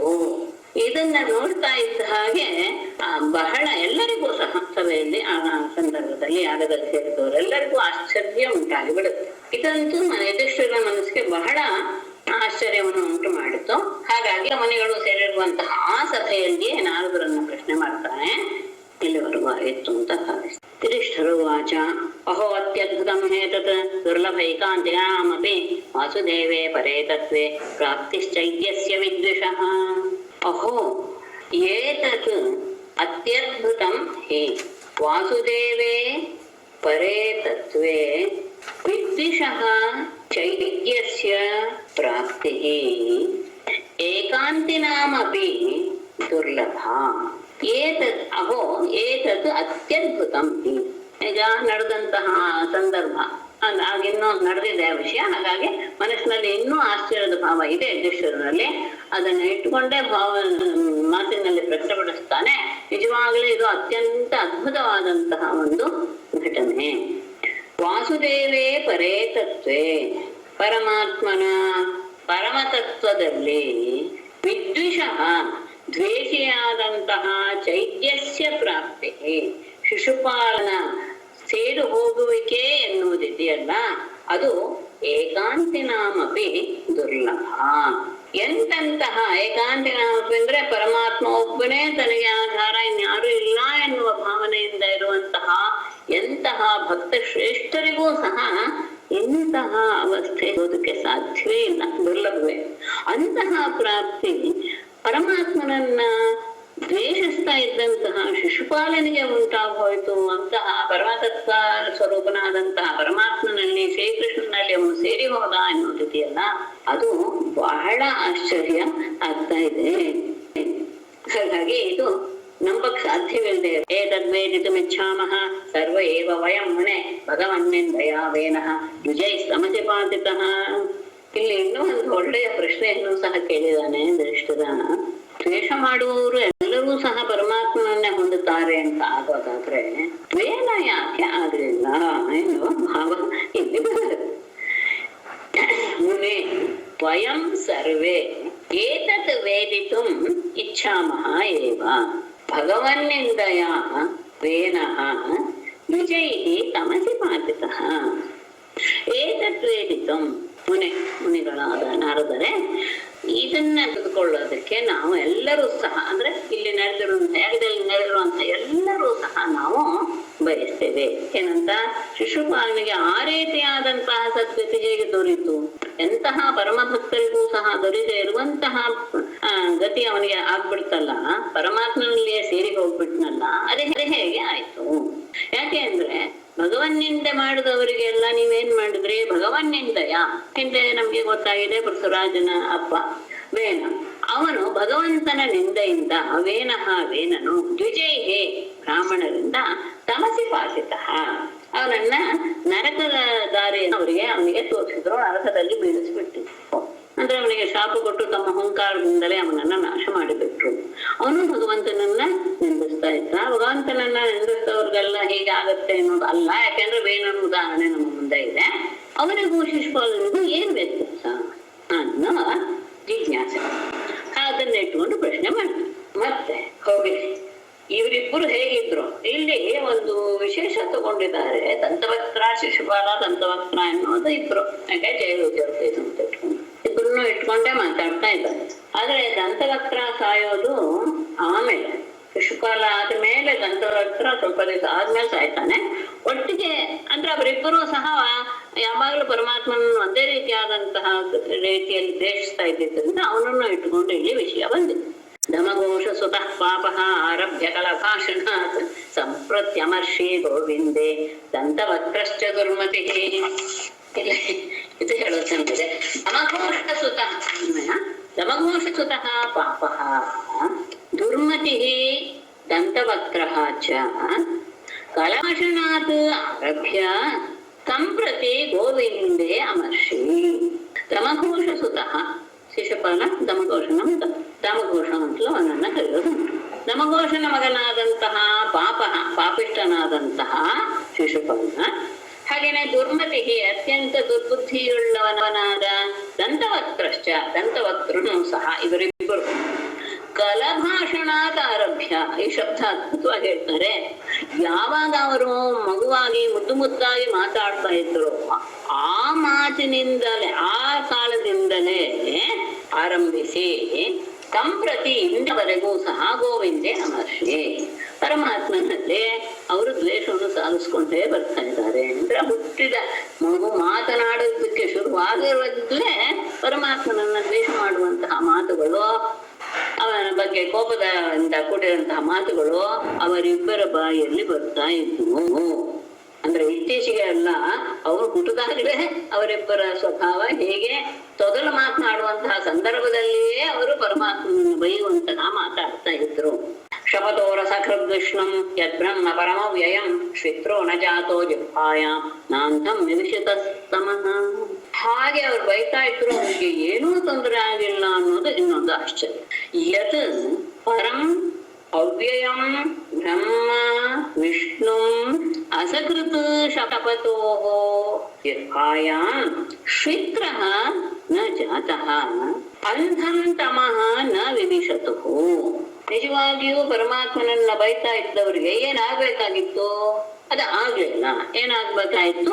ಎಂತಹವ್ರು ಹೇಗೆ ಅವ್ರು ಬೈತಾ ಇತ್ತು? ಯತ್, ಯಾಕೆಂದ್ರೆ ಪರಂ ಅತ್ಯಂತ ಶ್ರೇಷ್ಠನಾದಂತಹ, ಅವ್ಯಯಂ ಅವಿನಾಶಿಯಾದಂತಹ, ಬ್ರಹ್ಮ ಪರಬ್ರಹ್ಮನಾದ ವಿಷ್ಣುವನ್ನು ಅಸಕೃತ ಶಪಥೋ ಅನೇಕ ಬಾರಿ, ಇಷ್ಟು ಬಾರಿ ಅಂತಲ್ಲ, ಕುಕ್ಕಿಲ್ಸಿಂದ ಇರೋಷ್ಟು ಬಾರಿ ಅವ್ರನ್ನ ಬೈತಾ ಇದ್ದಂತಹ ಅವರಿಬ್ಬರ ಅಂದ್ರೆ ಶಿಶುಪಾಲ ಮತ್ತು ದಂತವಕ್ತರ ಜಿಹ್ವಾಯಾಂ ನಾಲಿಗೆಯಲ್ಲಿ ಶ್ವಿತ್ರ ನ ಜಾತಃ ಕುಷ್ಠರೋಗ ಬರಲಿಲ್ಲ. ಅಂದ್ರೆ ಹೀಗೆ ಉತ್ತಮರಾದವ್ರನ್ನ ಬೈತಾ ಇದ್ರೆ ನಾಲಿಗೆಗೆ ಕುಷ್ಠರೋಗ ಬರುತ್ತೆ ಅನ್ನೋದು ಒಂದು ಪ್ರಸಿದ್ಧಿ ಇದೆ. ಶ್ವಿತ್ರ ಅಂದ್ರೆ ಬಿಳಿಯ ಕುಷ್ಠ ಹೊಂದಿದೆ, ಆ ಕುಷ್ಠರೋಗ ಅದು ಬರ್ಲಿಲ್ಲ. ಅಷ್ಟೇ ಅಲ್ಲ, ಅಂಧಂ ತಮಃ ನ ವಿವಿಷತು, ಅವರಿಗೆ ಅಂಧಕಾರಮಯವಾದಂತಹ ನರಕ ಪ್ರಾಪ್ತಿಯೂ ಸಹ ಆಗಲಿಲ್ಲ. ಇದೆಲ್ಲೂ ಆಗ್ಬೇಕಾಗಿತ್ತು ಪರಮಾತ್ಮನನ್ನ ನಿಂದಿಸೋರಿಗೆ. ಪರಮಾತ್ಮ ಎಂತವನು? ಅವನು ಅವಿನಾಶಿ, ಎಲ್ಲರಿಗಿಂತ ಶ್ರೇಷ್ಠನಾದಂತಹ ಪರಮಪುರುಷ. ಅಂತಹವನನ್ನ ಬೈತಾ ಇರುವಂತಹ, ಅನೇಕ ಬಾರಿ ಬೈತಾ ಇರುವಂತಹ ಅವರ ಬಾಯಿಯಲ್ಲಿ, ನಾಲಿಗೆಯಲ್ಲಿ ಯಾವ ರೋಗವೂ ಬರಲಿಲ್ಲ, ಕುಷ್ಠರೋಗವೂ ಬರಲಿಲ್ಲ. ಅವರು ಅಂಧತಮಸ್ಸನ್ನ ಪ್ರವೇಶ ಮಾಡಲು ಇಲ್ಲ. ಹಾಗೆ ಅಷ್ಟೇ ಅಲ್ಲ, ಕಥಂ ತಸ್ಮಿನ್ ಭಗವತಿ ದುರವಗ್ರಹಧಾಮನಿ ಪಶ್ಯತಾಂ ಸರ್ವಲೋಕಾನಾಂ ಲಯಮೀಯತು ರಂಜಸಾಂ. ಅಂಥವರಿಬ್ಬರು ಹೇಗೆ ತಮ್ಮ ಕೊನೆಯನ್ನ ಮುಗಿಸ್ಕೊಂಡ್ರು ಅಂದ್ರೆ, ತಸ್ಮಿನ್ ದುರವಗ್ರಹಧಾಮನಿ ಭಗವತಿ ಸರ್ವಲೋಕಾನಾಂ ಪಶ್ಯತಾಂ ಅಂಜಸಾ ಕಥಂ ಲಯಂ ಈಯತು. ತಸ್ಮಿನ್ ಅಂತಹ ಎಂಥದ್ದು? ದುರವಗ್ರಹಧಾಮನಿ, ಯಾರಿಗೂ ಸಹ ಸಿಗುವಂತಹ ಸ್ಥಾನವೇ ಅಲ್ಲ, ಪಡೆಯುವುದಕ್ಕೆ ಅಸಾಧ್ಯವಾದಂತಹ ಅಂತಹ ಸ್ಥಾನವಾದಂತಹ ಭಗವತಿ ಪರಮಾತ್ಮನಲ್ಲಿ ಸರ್ವಲೋಕಾನಾಂ ಪಶ್ಯತಾಂ, ಎಲ್ಲ ಜನರು ನೋಡ್ತಾನೇ ಇರುವಾಗಲೇ ಎಲ್ಲರೆದುರಿಗೂ ನಡೆದಂತಹ ವಿಷಯಗಳು ಅಂಜಸ ಅನಾಯಾಸವಾಗಿ ಕಥಂ ಲಯಮೀಯತು, ಅವರು ಹೇಗೆ ಅವನಲ್ಲಿ ಸೇರಿಕೊಂಡು ಬಿಟ್ರು. ಅವನನ್ನು ಪರಮಾತ್ಮನನ್ನು ಪಡೆಯೋದು ಅತ್ಯಂತ ಕಷ್ಟವಾದಂತಹ ಪರಬ್ರಹ್ಮ ಸ್ಥಾನ ಅಂದ್ರೆ ಅಂಥದ್ದು ಅತ್ಯಂತ ದುರ್ಲಭವಾದದ್ದು. ಅಂತಹ ಪರಮಾತ್ಮನ ಸಾಯುಜ್ಯವನ್ನೇ ಅವರು ಪಡೆದು ಬಿಟ್ರು. ಹೇಗೆ ಎಲ್ಲರೂ ನೋಡ್ತಾ ಇದ್ದಾರೆ. ಅಂತಹ ಸಂದರ್ಭದಲ್ಲಿ ಅನಾಯಾಸವಾಗಿ ಅವರಿಬ್ಬರು ಅವನಲ್ಲಿ ಸೇರಿಬಿಟ್ರು ಅಂದ್ರೆ ಇದ್ಯಾಕೋ ನನಗೆ ತುಂಬಾ ಸಂಶಯ ಉಂಟು ಮಾಡ್ತಾ ಇದೆ. ಏತದ್ಭ್ರಾಮ್ಯತೆ ಮೇ ಬುದ್ಧಿ ದೀಪಾರ್ಚಿರ್ಯೋ ಆಯುನಾ ಲೋಕೇತದದ್ಭುತತಮಂ ಭಗವಾನ್ ತತ್ರ ಕಾರಣಂ ವಾಯುನಾ ದೀಪಾರ್ಚಿಃ ಇವ ಮೇ ಬುದ್ಧಿಃ ಏತತ್ ಭ್ರಾಮ್ಯತೆ ಏತತ್ ಅದ್ಭುತತಮಂ ತತ್ರ ಕಾರಣಂ ಭಗವಾನ್ ಬ್ರೂಹಿ. ವಾಯುನಾ ದೀಪಾರ್ಚಿಃ ಇವ, ಗಾಳಿಗೆ ಸಿಕ್ಕಿದಂತಹ ದೀಪದ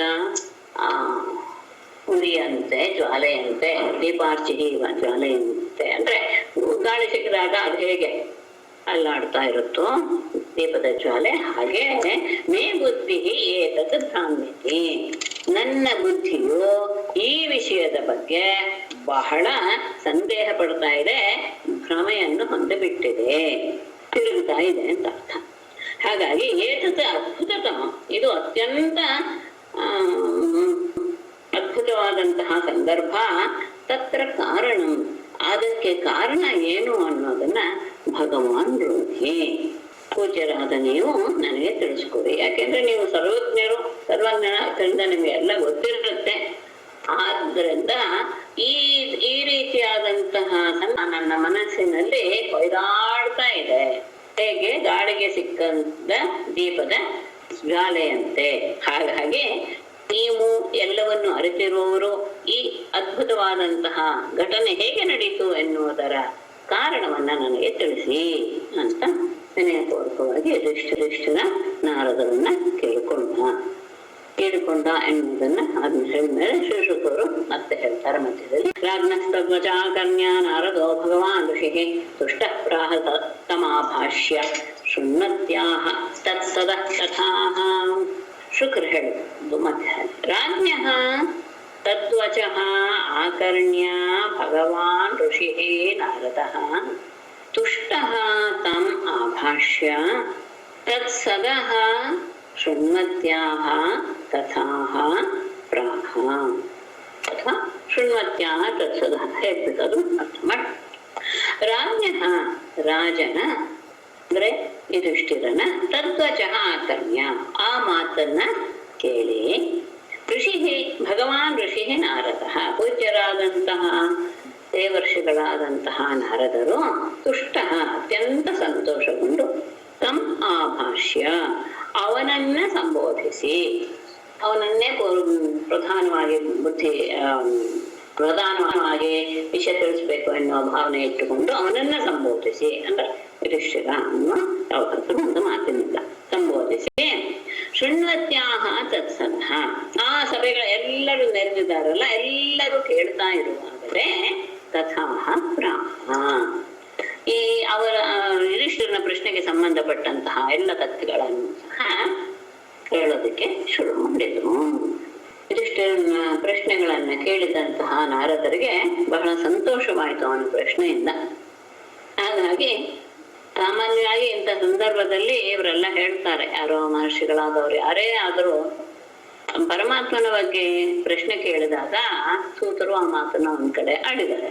ಅವರು ಹಾಗೆ ಪ್ರಶ್ನೆ ಮಾಡಿದ್ದು ನಮ್ಮ ಅಭ್ಯುದಯಕ್ಕೇನೆ. ಯಾಕೆ ಅಂದ್ರೆ ನಾವು ಪರಮಾತ್ಮನ ವಿಷಯಗಳನ್ನ ಮತ್ತೆ ಮತ್ತೆ ನೆನಪಿಸಿಕೊಂಡು ಹೇಳ್ತೀವಲ್ಲ, ಆ ಭಾಗ್ಯ ನಮ್ಮದಾಗುತ್ತೆ ಎನ್ನುವಂತಹ ಭಾವ ಮಹಾಪುರುಷರಲ್ಲಿ ಇರುತ್ತೆ. ಹಾಗಾಗಿ ಸಂತೋಷ ಎನ್ನುವುದು ಇಲ್ಲಿ ಪ್ರಕಟವಾಗಿದೆ. ನಾರದರು ಹೇಳುವ ಮಾತು ಮುಂದೆ. ನಾರದ ವಾಚ ನಿಂದನಸ್ತವ ಸತ್ಕಾರ ನ್ಯತ್ಕಾರಾರ್ಥಂ ಕಲೇವರಂ ಪ್ರಧಾನ ಪರಯೋ ರಾಜನ್ ಅವಿವೇಕೇನ ಕಲ್ಪಿತಂ. ಯುಧಿಷ್ಠಿರ ಅಂತ ಸಂಬೋಧನೆ ಮಾಡಿದ್ರು ಅಂತ ಹಿಂದೆ ತಗೊಂಡಿದ್ದೇವೆ. ರಾಜನ್ ಇದೆಯಲ್ಲ, ರಾಜನ್ ನಿಂದನಸ್ತವ ಸತ್ಕಾರ ನ್ಯತ್ಕಾರಾರ್ಥಂ ಪ್ರಧಾನ ಪರಯೋ ಅವಿವೇಕೇನ ಕಲೇವರಂ ಕಲ್ಪಿತಂ. ರಾಜನೇ ಯುಧಿಷ್ಠಿರನೇ ನಿಂದನ ಸ್ತವ ಸತ್ಕಾರ ನ್ಯತ್ಕಾರ 4 ಶಬ್ದಗಳು, ಒಂದೊಂದು ವಿರುದ್ಧವಾದ ಶಬ್ದಗಳು ಎರಡು. ನಿಂದನ ಅಂದ್ರೆ ಬೈಯುವುದು, ನಿಂದೆ. ಸ್ತವ ಅಂದ್ರೆ ಸ್ತುತಿ. ಸತ್ಕಾರ ಅಂದ್ರೆ ಆದರಿಸುವುದು. ನ್ಯತ್ಕಾರ ಅಂದ್ರೆ ತಿರಸ್ಕರಿಸುವುದು. ಇದೆಲ್ಲದಕ್ಕೋಸ್ಕರನೇ ಪ್ರಧಾನ ಪರಯೋಹೋ, ಪ್ರಧಾನ ಅಂದ್ರೆ ಪ್ರಕೃತಿ, ಪರ ಅಂದ್ರೆ ಪುರುಷ, ಇವರಿಬ್ಬರ ಅವಿವೇಕೇನ ಅವಿವೇಕದಿಂದ ಅಂದ್ರೆ ಅಜ್ಞಾನದಿಂದ ಕಲೇವರಂ ಕಲ್ಪಿತಂ ಈ ಶರೀರ ಎನ್ನುವುದು ಉಂಟಾಗಿದೆ. ಅಂದ್ರೆ ಯಾವುದ್ಯಾವ್ದು ಉಂಟಾಗೋದು ಯಾವುದ್ಯಾವುದು ನಿಂದನ, ಸ್ತುತಿ, ಆದರ, ತಿರಸ್ಕಾರ ಇದೆಲ್ಲವೂ ಸಹ ಉಂಟಾಗೋದು ಶರೀರಕ್ಕೇನೆ. ಅದು ಈ ತರಹದ ಎಲ್ಲ ಭಾವವೂ ಸಹ ಉಂಟಾಗಲಿ ಎನ್ನುವ ಉದ್ದೇಶದಿಂದಲೇ ಪ್ರಕೃತಿ ಮತ್ತು ಪುರುಷರ ಅಜ್ಞಾನದಿಂದ ಏನಾಗತ್ತೆ, ಈ ಶರೀರ ಎನ್ನುವುದು ಅಂದ್ರೆ ನಿಂದೆ ಯಾವುದಾಗ್ಲಿ ಸ್ತುತಿ ಆಗಲಿ ಯಾವುದೇ ಆಗಲಿ ಈ ಶರೀರಕ್ಕೆ ಅದೆಲ್ಲವೂ ಸಹ ಆತ ಅನುಭವಿಸಬೇಕಾದದ್ದು ಆಗ್ತಾ ಇರ್ಲಿ. ಅದೆಲ್ಲವೂ ಸಹ ಜೀವನಿಗೆ ಅದು ಕರ್ಮದಿಂದ ಬಂದಿರುವಂಥದ್ದು. ಅದಕ್ಕೋಸ್ಕರ ಅಲ್ಲಿ ಯಾವ ಕಾರಣ, ಕರ್ಮ ಮಾಡೋದಕ್ಕಾಗ್ಲಿ ಕರ್ಮದಿಂದ ನಾನೇ ಎಲ್ಲವನ್ನು ತಡ್ಕೊಳ್ಳೋದಕ್ಕೆ ಯಾವ್ದು ಕಾರಣ? ಅಜ್ಞಾನ. ಅಲ್ಲಿ ಯಾವುದರದ್ದು? ಪ್ರಕೃತಿ ಮತ್ತು ಪುರುಷರ ಅಜ್ಞಾನದಿಂದ ಈ ಶರೀರ ಎನ್ನುವುದು ಉಂಟಾಗಿದೆ. ಹಿಂಸಾದರಭಿಮಾನೇನ ದಂಡಪಾರುಷ್ಯಯೋರ್ಯಥಾ ವೈಷಮ್ಯಮಿಹ ಭೂತಾನಾಂ ಮಮಾಹಮಿತಿ ಪಾರ್ಥಿವ. ತದಭಿಮಾನೇನ ಭೂತಾನಾಂ ವೈಷಮ್ಯಂ ಇಹ ಮಮ ಅಹಂ ಇತಿ ಯಥಾ ದಂಡಪಾರುಷ್ಯಯೋಃ ಯಥಾ ಹಿಂಸಾ. ಪಾರ್ಥಿವ ಬಿಟ್ಟಾಯ್ತಾ? ಪಾರ್ಥಿವ ಸಂಬೋಧನೆ ಪಾರ್ಥಿವ. ತದಭಿಮಾನೇನ ಆ ಶರೀರ ನಂದು ಎನ್ನುವ ಅಭಿಮಾನದಿಂದ ಭೂತಾನಾಂ ಜೀವಿಗಳಿಗೆ ವೈಷಮ್ಯಂ ಅಂದ್ರೆ ವಿಷಮತೆ ಎನ್ನುವುದು, ಅಂದ್ರೆ ತಾನು ಬೇರೆ ಅವನು ಬೇರೆ ಎನ್ನುವಂತಹ ವಿಷಮ ಭಾವ ಇಲ್ಲಿ ಉಂಟಾಗಿ ಮಮ ಅಹಂ ಇತಿ ನನ್ನದು ಇದು ನಾನು ಎನ್ನುವಂತಹ ಭಾವ ಉಂಟಾಗುತ್ತೆ. ಅದು ದಂಡಪಾರುಷ್ಯಯೋಗೋ ಯಥಾ ಹಿಂಸಾ. ಅದು ಯಾವಾಗ ಅದರ ಆವಿರ್ಭಾವವಾಗತ್ತೆ ಅಂದ್ರೆ ಅವನಿಗೆ ಶಿಕ್ಷೆ ಕೊಟ್ಟಾಗ ಅಥವಾ ಕೆಟ್ಟ ಶಬ್ದಗಳನ್ನು ಹೇಳಿದಾಗ ಅದು ಹಿಂಸಾ. ಅದೇನೆ ಹಿಂಸೆಯನ್ನ ರೂಪವನ್ನ ತಾಳುತ್ತೆ. ಶರೀರವನ್ನೇ ತಾನು ಎನ್ನುವಂತಹ ಭಾವವನ್ನು, ತಾನು ಅಂದ್ರೇನು ಆತ್ಮ, ಆತ್ಮ ಬೇರೆ ಎಲ್ಲ ಶರೀರ ಬೇರೆ ಎಲ್ಲ ಎನ್ನುವಂತಹ ಭಾವ ಬಂದ ತಕ್ಷಣ ಜೀವಿಗಳಲ್ಲಿ ವೈಷಮ್ಯ ಅನ್ನೋದು ಉಂಟಾಗುತ್ತೆ.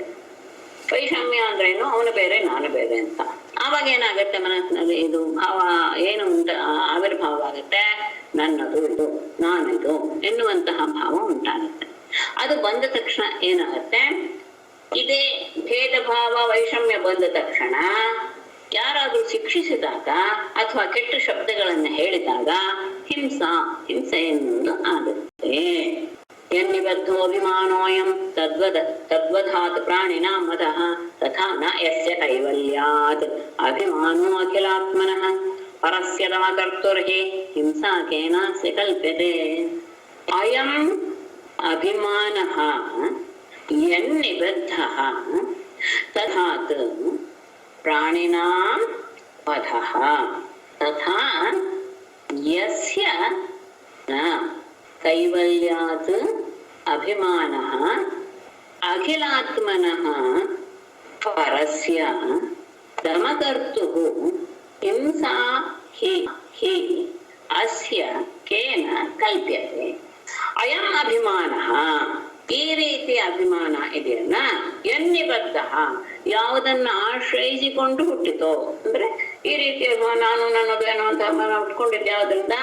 ಯತ್ತು ನಿಬದ್ಧ ಅಂದ್ರೆ ಯಾವ ಶರೀರದಿಂದ ಉಂಟಾಯಿತೋ ತದ್ವಧಾತ್ ಆ ಶರೀರ ನಾಶವಾಗುವಾಗ ಪ್ರಾಣಿನಾಂ ಮದಃ ಆಗ ಪ್ರಾಣಿಗಳಿಗೆ ತನ್ನ ವಧೆಯೇ ಆಯಿತು ಅಂತ ಅನ್ಸುತ್ತೆ.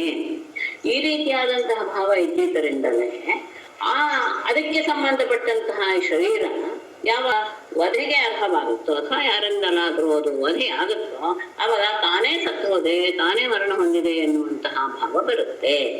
ಯಾರಿಗೆ? ಈ ರೀತಿಯ ಭಾವ ಇರುವವರಿಗೆ.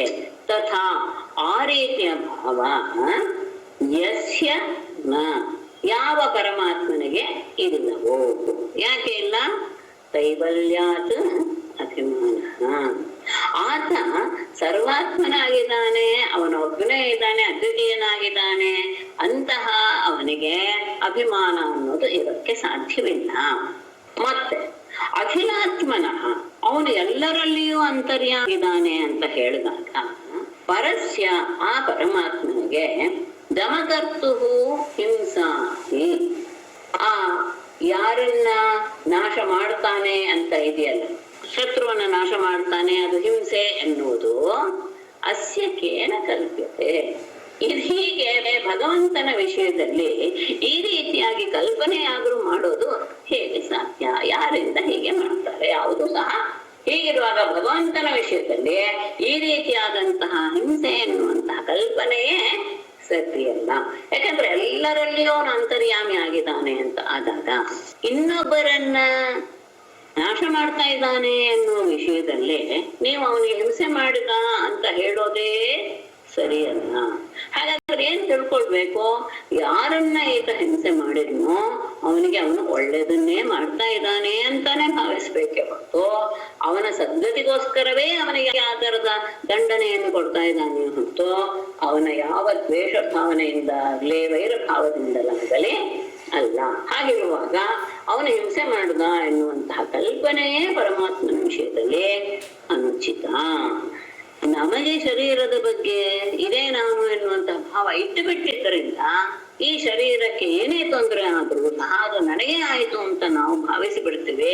ಅದು ಪರಮಾತ್ಮನಿಗೆ ಸಂಬಂಧಪಟ್ಟಿದ್ದಲ್ಲ. ಯಾಕೆಂದ್ರೆ ಅವನು ಅದ್ವಿತೀಯ. ಆ ರೀತಿ ಅಭಿಮಾನ ಅವನಲ್ಲಿ ಇರಕ್ಕೆ ಸಾಧ್ಯವೇ ಇಲ್ಲ. ಮತ್ತೆ ಎಲ್ಲರ ಶರೀರದಲ್ಲಿಯೂ ಅವನ ಅಂತರ್ಯಾಮಿಯಾಗಿ ಇದ್ದು ಬಿಟ್ಟಾನೆ ಅನ್ನುವಾಗ ಶತ್ರುವಿನ ಶರೀರದಲ್ಲಿಯೂ ಅವನಿರ್ಬೇಕು, ಮಿತ್ರನ ಶರೀರದಲ್ಲಿಯೂ ಅವನಿರ್ಲೇಬೇಕು. ಇದ್ದಾಗ ಅವನನ್ನೇನೋ ಹಿಂಸೆ ಮಾಡ್ದ ಅಂದ್ರೆ ಏನರ್ಥ? ಅವನ ಒಳಿತಿಗೋಸ್ಕರನೇ ಆ ರೀತಿಯಾಗಿ ವ್ಯವಹಾರ ಮಾಡಿದ ಅಂತ ಹೇಳಬೇಕೆ ಹೊತ್ತು ಪರಮಾತ್ಮನಲ್ಲಿ ಹಿಂಸೆ ಎನ್ನುವಂತಹ ಭಾವ ಉಂಟಾಯ್ತು ಎನ್ನುವ ಕಲ್ಪನೆಯೇ ಅನುಚಿತ. ತಸ್ಮಾತ್ ವೈರಾನುಬಂಧೇನ ನಿರ್ವೈರೇಣ ಭಯೇನ ವಾ ಸ್ನೇಹಾತ್ ಕಾಮೇನ ವಾಯುಂಜ್ಯಾತ್ ರಥಂಚಿತ್ ನೇಕ್ಷತೆ ಪೃಥಕ್. ತಸ್ಮಾತ್ ವೈರಾನುಬಂಧೇನ ನಿರ್ವೈರೇಣ ಭಯೇನ ವಾ ಸ್ನೇಹಾತ್ ಕಾಮೇನ ವಾ ಯುಂಜ್ಯಾತ್ ರಥಂಚಿತ್ ಪೃಥಕ್ ನ ಈಕ್ಷತೆ. ತಸ್ಮಾತ್ ಹಾಗಾಗಿ ವೈರಾನುಬಂಧೇನ ಅತ್ಯಂತ ಗಟ್ಟಿಯಾದಂತಹ ವೈರದಿಂದ, ಅಂದ್ರೆ ಯಾವ ಸಂದರ್ಭ ಬಂದ್ರೂ ಸಹ ಹೆಸರು ಕೇಳಿದ ತಕ್ಷಣನೇ ನಾಯಿ ಉರಿಯುವಂತಹ ಕೋಪ ಬರುವುದು. ದೃಢವಾದಂತಹ ವೈರದಿಂದಲಾಗಲಿ, ನಿರ್ವೈರೇಣ ಯಾವ ವೈರವೇ ಇಲ್ಲದೆ ಆತನಮ್ಮ ಇರುವಂತಹ ಭಕ್ತಿಯಿಂದಲಾಗಲಿ, ಭಯೇನವ ಭಯದಿಂದಲಾಗಲಿ, ಸ್ನೇಹಾತ್ ಅವನ ಮೇಲಿನ ಸ್ನೇಹದಿಂದ, ಕಾಮೇನವ ಕಾಮದಿಂದಲಾಗಲಿ, ಮನಸ್ಸನ್ನ ಅವನಲ್ಲಿಯೇ ತೊಡಗಿಸಬೇಕು. ಕಥಂಚಿತ್ ಯಾವ ಪ್ರಕಾರದಲ್ಲಿಯೂ ಸಹ ಪೃಥಕ್ ನ ಈಕ್ಷತೆ ಪರಮಾತ್ಮ ಬೇರೆ ಎನ್ನುವಂತಹ ಭಾವವನ್ನ ಅವನು ಇಟ್ಟುಕೊಂಡಿಲ್ಲ. ಈ ಯಾವುದೇ ಭಾವಗಳ ವಿಷಯದಲ್ಲಿ ಅಂದ್ರೆ ವ್ಯಕ್ತಿ ವೈರದಿಂದಲಾಗಲಿ, ಭಕ್ತಿಯಿಂದಲಾಗಲಿ, ಭಯದಿಂದಲಾಗಲಿ, ಸ್ನೇಹದಿಂದಲಾಗಲಿ, ಕಾಮದಿಂದಲಾಗಲಿ, ಯಾವುದರಿಂದಲಾಗಲಿ ಮನಸ್ಸನ್ನ ಪರಮಾತ್ಮನಲ್ಲಿ ತೊಡಗಿಸಿಬಿಟ್ಟಿದ್ದಾನೆ ವ್ಯಕ್ತಿ ಅಂತ ಹೇಳಿದರೆ ಅವನ ಬಗ್ಗೆ ಯಾವ ರೀತಿಯ ಭೇದ ಭಾವವೂ ಸಹ ಪರಮಾತ್ಮನಿಗೆ ಇರೋದೇ ಇಲ್ಲ. ಅಷ್ಟೇ ಅಲ್ಲ, ನನ್ನ ಅಭಿಪ್ರಾಯ ಏನು ಅನ್ನೋದನ್ನು ನಾರದರು ಹೇಳ್ತಾರೆ. ಯಥಾ ವೈರಾನುಬಂಧೇನ ಮರ್ತ್ಯಸ್ತನ್ಮಯತಾಮಿಯಾತ್ ತಥಾ ಭಕ್ತಿ ಯೋಗೇನ ಇತಿ ಮೇ ನಿಶ್ಚಿತಾ ಮತಿಃ. ಯಥಾ ವೈರಾನುಬಂಧೇನ ಮರ್ತ್ಯಃ ತನ್ಮಯತಾಮಿಯಾತ್ ತಥಾ ಭಕ್ತಿ ಯೋಗೇನ ನ ಇತಿ ಮೇ ನಿಶ್ಚಿತಾ ಮತಿಃ. ಎಲ್ಲದಕ್ಕಿಂತ ಪರಮಾತ್ಮನ ಹತ್ತಿರ ಹೋಗೋದಕ್ಕೆ ಯಾವುದು ಪ್ರಬಲವಾದ ಕಾರಣ ಅಂದ್ರೆ ಪರಮಾತ್ಮನನ್ನ ದ್ವೇಷಿಸುವುದೇ. ಯಥಾ ಹೇಗೆ ವೈರಾನುಬಂಧೇನ ಅತ್ಯಂತ ಗಟ್ಟಿಯಾದಂತಹ ವೈರದಿಂದ ಮರ್ತ್ಯ ಮನುಷ್ಯನು ತನ್ಮಯತಾಮಿಯಾತ್. ತನ್ಮಯತ ಅಂದ್ರೆ ಅವನ ಭಾವವನ್ನೇ ಯಾತು ಬಿಡ್ತಾನೆ. ಮೂರೊತ್ತು ಅವನನ್ನೇ ನೆನಪಿಸ್ಕೊಂಡು ಬೈತಾ ಇದ್ದಾರೆ, ಅವನೇ ಮನಸ್ಸಿನಲ್ಲಿ ಯಾವಾಗ್ಲೂ ಕಾಣಿಸ್ಕೊಳ್ತಾ ಇರ್ತಾನೆ. ಹಾಗೆ ತಥಾ ಭಕ್ತಿಯೋಗೇನನ್ನ ಅಂತಹ ತನ್ಮಯತೆ ಎನ್ನುವುದು ಭಕ್ತಿಯೋಗದಿಂದಲೂ ಸಾಧ್ಯವಿಲ್ಲ. ಇತಿ ಮೇ ನಿಶ್ಚಿತ ಮತಿಃ. ಇದು ನನಗೆ ದೃಢವಾದ ನಿರ್ಧಾರ ಅಂತ ನಾರದರು ಹೇಳ್ತಾರೆ. ಅದಂತೂ ನಿಜ. ದ್ವೇಷಗಳ ಬಗ್ಗೆ, ಅದು ಅತ್ಯಂತ ದ್ವೇಷಗಳ ಬಗ್ಗೆ ಯಾವಾಗಲೂ ವ್ಯಕ್ತಿ ಅವನನ್ನೇ ಯೋಚನೆ ಮಾಡ್ತಾನೆ. ಹಗಲು ರಾತ್ರಿ ಮಲಗಿದಾಗ ಕನಸಲು ಎಲ್ಲ ಕಡೆನೂ ಆತನ ಬಗ್ಗೆನೇ ಯೋಚನೆ ಮಾಡೋದ್ರಿಂದ ಆತನನ್ನ ತನ್ನನ್ನೇ ಬಿಟ್ಟು ಆತನನ್ನೇ ತಾನು ಅನ್ನುವ ಭಾವ ಹೊಂದುವಷ್ಟು ಆತ ತನ್ಮಯತೆಯನ್ನು ಹೊಂದಿಬಿಡ್ತಾನೆ. ಕಂಸನ ಬಗ್ಗೆ ಹೇಳ್ತಾರೆ ಅದನ್ನ ದಶಮಸ್ಕಂದದಲ್ಲಿ. ಅವನಿಗೆ ಕೂತಲ್ಲಿ ನಿಂತಲ್ಲಿ ಮಾತಾಡ್ತಿದ್ದಲ್ಲಿ ಎಲ್ಲ ನೋಡ್ದ ಎಲ್ಲ ಜಾಗದಲ್ಲಿಯೂ ಸಹ ಗಿಡ ಮರಗಳಲ್ಲಿಯೂ ಸಹ ಕೃಷ್ಣನೇ ಕಾಣಿಸ್ಕೊಳ್ಳೋಕೆ ಶುರು ಮಾಡ್ಬಿಟ್ಟಿದ್ದ. ಕೊನೆಯಲ್ಲಿ ಅವನಿಗೆ ಅಷ್ಟು ಭಯ ಅದು ಮುಂದೆ ಹೆದರಿಕೆ ಆಗ್ಬಿಟ್ಟಿತ್ತು ಅಂತ. ಹಾಗೆ ಈ ರೀತಿಯಾಗಿ ವೈರ ಬೆಳೆಸಿದಾಗ ಹೆಚ್ಚು ಅವರೇ ಆತ್ಮೀಯರಾಗ್ಬಿಡ್ತಾರೆ. ಭಕ್ತಿಯೋಗದಿಂದ ಅಷ್ಟು ತನ್ಮಯತೆ ಬರಲ್ಲ. ಅದನ್ನ ಒಂದು ಉದಾಹರಣೆ ಕೊಟ್ಟು ತೋರಿಸ್ತಾರೆ. ವೇದಾಂತದಲ್ಲಿ ಇದನ್ನ ಪ್ರಸಿದ್ಧವಾಗಿ ಭ್ರಮರಕೀಟ ನ್ಯಾಯ ಅಂತ ಹೇಳ್ತಾರೆ. ಕೇಟ ಪೇಷಸ್ಕೃತಾರುದ್ಧ ಕುಡ್ಯಾಯಾಂ ತಮನ ಸ್ಮರನ್ ಸಂಭ್ರಮ ಭಯ ಯೋಗೇನ ವಿಂದತೆ ತತ್ಸ್ವರೂಪತ. ಪೇಷಸ್ಕೃತ ಕುಡ್ಯಾಯಾಂ ವೃದ್ಧಃ ಕೀಟಃ ತಮ್ ಅನುಸ್ಮರನ್ ಸಂಭ್ರಮ ಭಯ ಯೋಗೇನ ತತ್ಸ್ವರೂಪತ ವಿಂದತೆ. ಪೇಷಸ್ಕೃತ ಅಂದ್ರೆ ಭ್ರಮರದಿಂದ ಕುಡ್ಯಾಯಾಮ್ ತನ್ನ ಗೋಡೆಯ ಒಂದು ರಂಧ್ರದಲ್ಲಿ ವೃತ್ತ ತಂದು ಇಟ್ಟು ಅದನ್ನ ಒಂದು ಕಡೆ ಬಂಧಿಸಿಟ್ಟಂತಹ ಕೀಟ ಒಂದು ಕೀಟವು ತಮ್ ಅನುಸ್ಮರನ್ ಆ ಭ್ರಮರವನ್ನೇ ನೆನಪಿಸ್ಕೊಂಡು ಸಂಭ್ರಮ ಭಯ ಯೋಗೇನ. ಸಂಭ್ರಮ ಅಂದ್ರೆ ದ್ವೇಷ, ಭಯ ಅಂದ್ರೆ ಭಯ. ಈ ದ್ವೇಷ ಮತ್ತು ಭಯದ ಆ ಸಂಬಂಧದಿಂದ ತತ್ಸ್ವರೂಪದ ನಿಂದತೆ ಆತನ ಆ ವ್ಯಕ್ತಿಯ ಅಂದ್ರೆ ತಾನೂ ಸಹ ಭ್ರಮರವಾಗಿ ಬಿಡುತ್ತೆ. ಇದು ಭ್ರಮರಕೀಟ ಅನ್ನೋದು ತುಂಬಾ ಕೊಡ್ತಾರೆ. ಭ್ರಮರ ತಾನು ತಿನ್ನಬೇಕು ಅಂತ ಒಂದು ಕಣಜದ ಹುಳವನ್ನ ತಂದು ಇಟ್ಟುಕೊಂಡು ಒಂದು ಗೂಡಿನಲ್ಲಿ ಇಟ್ಟಿರುತ್ತೆ. ಆ ಗೂಡಿನಲ್ಲಿ ಇಟ್ಟಂತಹ ಕೀಟ ಭ್ರಮರವನ್ನೇ ನೋಡ್ತಾ ಯಾವಾಗ್ಲೂ ಅದನ್ನೇ ನೆನಪಿಸ್ಕೊಳ್ತಾ ಇದು ಏನ್ ಮಾಡ್ಬಿಡುತ್ತೋ ಅಂತ ಅದ್ರ ಮೇಲೆ ದ್ವೇಷ ಭಯ ಇದರ ಸಂಬಂಧದಿಂದ ಮನಸ್ಸು ಯಾವಾಗಲೂ ಅದನ್ನೇ ಯೋಚನೆ ಮಾಡ್ತಾ ಇದ್ದಿದ್ದರಿಂದ ಇದು ಸಹ ಭ್ರಮರವಾಗ್ಬಿಡುತ್ತೆ ಎನ್ನುವುದು ಒಂದು ನ್ಯಾಯ. ಅದನ್ನ ಇಲ್ಲಿ ಉದಾಹರಣೆಯಾಗಿ ಕೊಡ್ತಾರೆ. ಈ ರೀತಿಯಾಗಿ ಆಗುವುದು ಸಹಜ ಲೋಕದಲ್ಲಿ ಅನ್ನೋದನ್ನ ಈ ಉದಾಹರಣೆ ಮೂಲಕ ಸ್ಪಷ್ಟಪಡಿಸ್ತಾರೆ. ಹಾಗಾದಾಗ ಆತ್ಮನನ್ನೇ ಧ್ಯಾನಿಸ್ತಾ ಇದ್ದಂತಹ ವ್ಯಕ್ತಿಗೆ ಪಾಪ ನಾಶವಾಗತ್ತೆ ಅನ್ನೋದ್ರ ಬಗ್ಗೆ ಇನ್ನು ಹೇಳಬೇಕಾಗುತ್ತೆ ಇಲ್ಲ. ಏವಂ ಕೃಷ್ಣೇ ಭಗವತಿ ಮಾಯಾ ಮನುಜೈಶ್ವರೇ ವೈರೇಣ ಕೂತ ಪಾಪ್ಮಾನಃ ತಮಾಪುಃ ಅನುಚಿಂತಯ. ಏವಂ ಈಶ್ವರೇ ಭಗವತಿ ಮಾಯಾ ಮನುಜೇ ಕೃಷ್ಣೇ ವೈರೇಣ ಅನುಚಿಂತಯ ಕೂತ ಪಾಪ್ಮಾನಃ ತಮ್ ಆಪುಃ. ಏವಂ ಈ ರೀತಿಯಾಗಿ ಈಶ್ವರೇ ಜಗತ್ತಿಗೆ ಒಡೆಯನಾದಂತಹ ಭಗವತಿ ಪೂಜ್ಯನಾದಂತಹ ಈಗ ಮಾಯಾ ಮನುಜೆ ಮಾಯೆಯಿಂದ ಮನುಷ್ಯನಾಗಿ ಕಂಡು ಬರುತ್ತಿರುವ ಕೃಷ್ಣನ ವಿಷಯದಲ್ಲಿ ವೈರದಿಂದ ಅಂದ್ರೆ ಆತನ ಬಗ್ಗೆ ಇರುವಂತಹ ವೈರದಿಂದ ಅನುಚಿಂತಯ ಸತತವಾಗಿ ಆತನನ್ನೇ ಚಿಂತೆ ಮಾಡುವುದರ ಮೂಲಕ ಪೂತ ಪಾಪ್ಮಾನ ತಮ್ಮ ಎಲ್ಲ ಪಾಪಗಳನ್ನು ಸಹ ಕಳೆದುಕೊಂಡವರಾಗಿ ತಮ್ ಆಪುಹು ಅವನನ್ನ ಪಡೆದುಕೊಂಡು ಬಿಡ್ತಾರೆ. ನಿಜವಾಗಿಯೂ ಜಗತ್ತಿಗೆ ಒಡೆಯ ಭಗವಂತ ಈಗ ಎಲ್ಲರಿಗೂ ಸಹ ಮಾಯೆಯ ರೂಪದಿಂದ ಮನುಷ್ಯನಾಗಿ ಕಾಣಿಸ್ತಾ ಇದ್ದಾನೆ. ಅಂತಹ ಕೃಷ್ಣನಲ್ಲಿ ವೈರವನ್ನ ಸಾಧಿಸೋಕ್ಕೋಸ್ಕರ ಅವನನ್ನೇ ಧ್ಯಾನ ಮಾಡ್ತಾ ತಮ್ಮಲ್ಲಿರುವಂತಹ ಎಲ್ಲ ಪಾಪಗಳನ್ನು ಕಳೆದುಕೊಂಡು ಪವಿತ್ರ ಅವನನ್ನ ಹೊಂದಿ ಬಿಡುತ್ತಾರೆ. ಮತ್ತೆ ಮೇಡಮ್, ಇದ್ರಲ್ಲಿ ಪೇಷಕೃತ್ ಅಂತ ಕೊಡ್ತಾರಲ್ಲ, ಭ್ರಮರ ಕೀಟವನ್ನು ತಿನ್ನುತ್ತಾ? ಅದು ಅಂದ್ರೆ ಅದು ಕಣಜದ ಹುಳು ಅನ್ನ ತಿನ್ನುತ್ತೆ ಅಂತ ಒಂದು ಪ್ರತಿ ಇದೆ. ಅದನ್ನ ಭ್ರಮರದ ದುಂಬಿ ಆಹಾರಕ್ಕೋಸ್ಕರ ಅದು ತಂದಿಟ್ಕೊಳ್ಳುತ್ತೆ ಗೂಡಲ್ಲಿ. ದುಂಬಿ ಕಣಜವನ್ನ ತಿನ್ನತ್ತೆ. ಕಣಜದ ಹುಳು ಪುಟ್ಟಿರುತ್ತಲ್ಲ ಅದನ್ನ ತಂದು ಇಟ್ಕೊಳ್ಳುತ್ತೆ. ಎಷ್ಟು ಸಾಕಾಗುತ್ತೆ? ಆಹಾರದಕ್ಕೆ ಸಾಕಾಗಲ್ಲ ಇಲ್ಲ ಎನ್ನುವ ಉದ್ದೇಶದಿಂದ ಹೀಗೆ ಮಾಡಬಹುದು. ಯಾಕೆಂದ್ರೆ ಇದರಲ್ಲಿ ಪೇಷಸ್ಕೃತ ಶಬ್ದಕ್ಕೇನೆ ಏನ್ ಅರ್ಥ ಗೊತ್ತಾ? ತಾನು ಹಿಡಿದುಕೊಂಡು ಬಂದಂತಹ ಕೀಟವನ್ನ ರೂಪಾಂತರ ಮಾಡಿಬಿಡುತ್ತೆ ಅಂತಾನೆ ಅರ್ಥ. ಪೇಷಃ ಅಂದ್ರೆ ರೂಪಾಂತರ, ರೂಪಾಂತರವನ್ನು ಕೃತ್ ಮಾಡುವಂಥದ್ದು ಅಂತಾನೆ ತಾನು ಹಿಡಿದುಕೊಂಡು ಬಂದಂತಹ ಕೀಟಕ್ಕೆ ತನ್ನ ರೂಪವನ್ನೇ ಕೊಟ್ಟು ಬಿಡುತ್ತೆ ಅಥವಾ ಆ ರೂಪವನ್ನು ಬದಲಾಯಿಸಿಬಿಡುತ್ತೆ ಎನ್ನುವ ಅರ್ಥವೇ ಇದೆ. ಅದಕ್ಕೆ ಅದೇ ಶಬ್ದವನ್ನು ತಗೊಂಡು ಬಳಸಿದ್ದಾರೆ ಅನ್ನೋದು ಇನ್ನೊಂದು ವೈಶಿಷ್ಟ್ಯ ಇಲ್ಲಿ. ಅಷ್ಟೇ ಅಲ್ಲ, ಈ ರೀತಿಯಾಗಿ ಅನೇಕರು ಸದ್ಗತಿಯನ್ನು ಹೊಂದಿಬಿಟ್ಟಿದ್ದಾರೆ. ಯಾವ ರೀತಿಯಾಗಿ ಕಾಮಾದ್ವೇಷಾದ್ ಭಯಾತ್ ಸ್ನೇಹಾದ್ ಯಥಾ ಭಕ್ತೇಶ್ವರೇ ಮನಃ ಆವೇಶ್ಯ ತದಘಂ ಹಿತ್ವಾ ಬಹವಸ್ತದ್ಗತಿಂ ಗತಾಃ. ಯಥಾ ಭಕ್ತ್ಯ ತಥಾ ಅಂತ ತಗೊಳ್ಬೇಕು. ಕಾಮಾತ್ ದ್ವೇಷಾತ್ ಭಯಾತ್ ಸ್ನೇಹಾತ್ ಈಶ್ವರೇ ಮನ ಆವೇಶ್ಯ ಬಹವಃ ತದಘಂ ಹಿತ್ವಾ ಸದ್ಗತಿಂ ಗತಾಃ.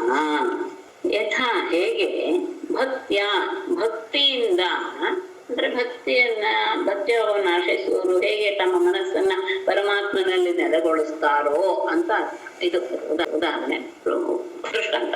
ತತ ಹಾಗೆ ಅಂದ್ರೆ ಭಕ್ತಿಯಿಂದ ಹೇಗೆ ಜನ ಸಾಧಿಸ್ಕೊಳ್ತಾರೋ ಹಾಗೇನೆ ಕಾಮಾತ್ ಕಾಮದಿಂದಲೂ, ದ್ವೇಷಾತ್ ದ್ವೇಷದಿಂದಲೂ, ಭಯಾತ್ ಭಯದಿಂದಲೂ, ಸ್ನೇಹಾತ್ ಸ್ನೇಹದಿಂದಲೂ ಸಹ ಈಶ್ವರೇ ಮನಃ ಆವೇಶ್ಯ ಪರಮಾತ್ಮನಲ್ಲಿ ಮನಸ್ಸನ್ನ ತೊಡಗಿಸಿ ತದಘಂ ಅಂದ್ರೆ ಅವರಲ್ಲಿರುವಂತಹ ಆ ಕೆಟ್ಟ ಗುಣಗಳಿಂದ ಉಂಟಾದ ಆ ಪಾಪವನ್ನ ಹಿತ್ವ ತೊಳೆದುಕೊಂಡು ಬಹವಹ ಮೊದಲು ತೋಳಿ ಬೆಟ್ಟದಲ್ಲೂ ತೋಳಿ ಬಹವಹ ಅನೇಕ ಜನರು ಸದ್ಗತಿಂ ಗತಾಃ ಮಾರ್ಗವನ್ನ ಸತ್ಸ್ಥಾನವನ್ನ ಸದ್ಗತಿಯನ್ನ ಹೊಂದಿ ಬಿಟ್ಟಿದ್ದಾರೆ.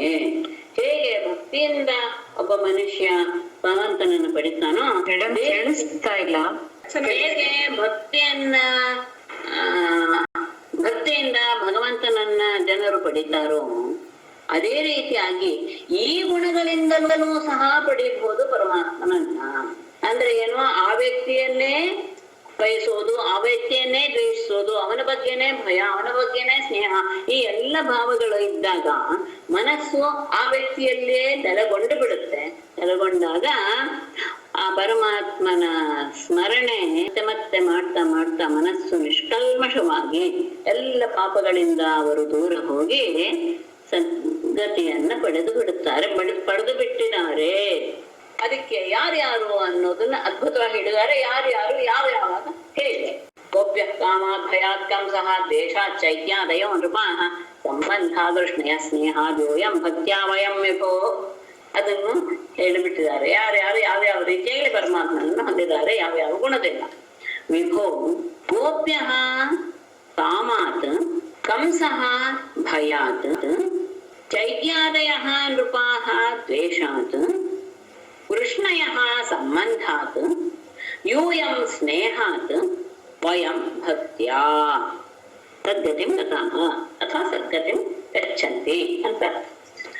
ವಿಭೋ ರಾಜನೇ, ಗೋಪಿಕಾ ಸ್ತ್ರೀಯರು ಕಾಮಾತ್ ಅವನ ಮೇಲಿನ ತೀವ್ರವಾದಂತಹ ಕಾಮದಿಂದ ಅವನನ್ನ ಸೇರಿಬಿಟ್ರು. ಪೂರ್ತಿಯಾಗಿ ಎಲ್ಲ ಗೋಪಿಕಾ ಸ್ತ್ರೀಯರು ಮುಕ್ತರಾಗ್ಬಿಟ್ರು ಅಂತ ದಶಮ ಸ್ಕಂದದಲ್ಲಿ ಹೇಳ್ತಾರೆ.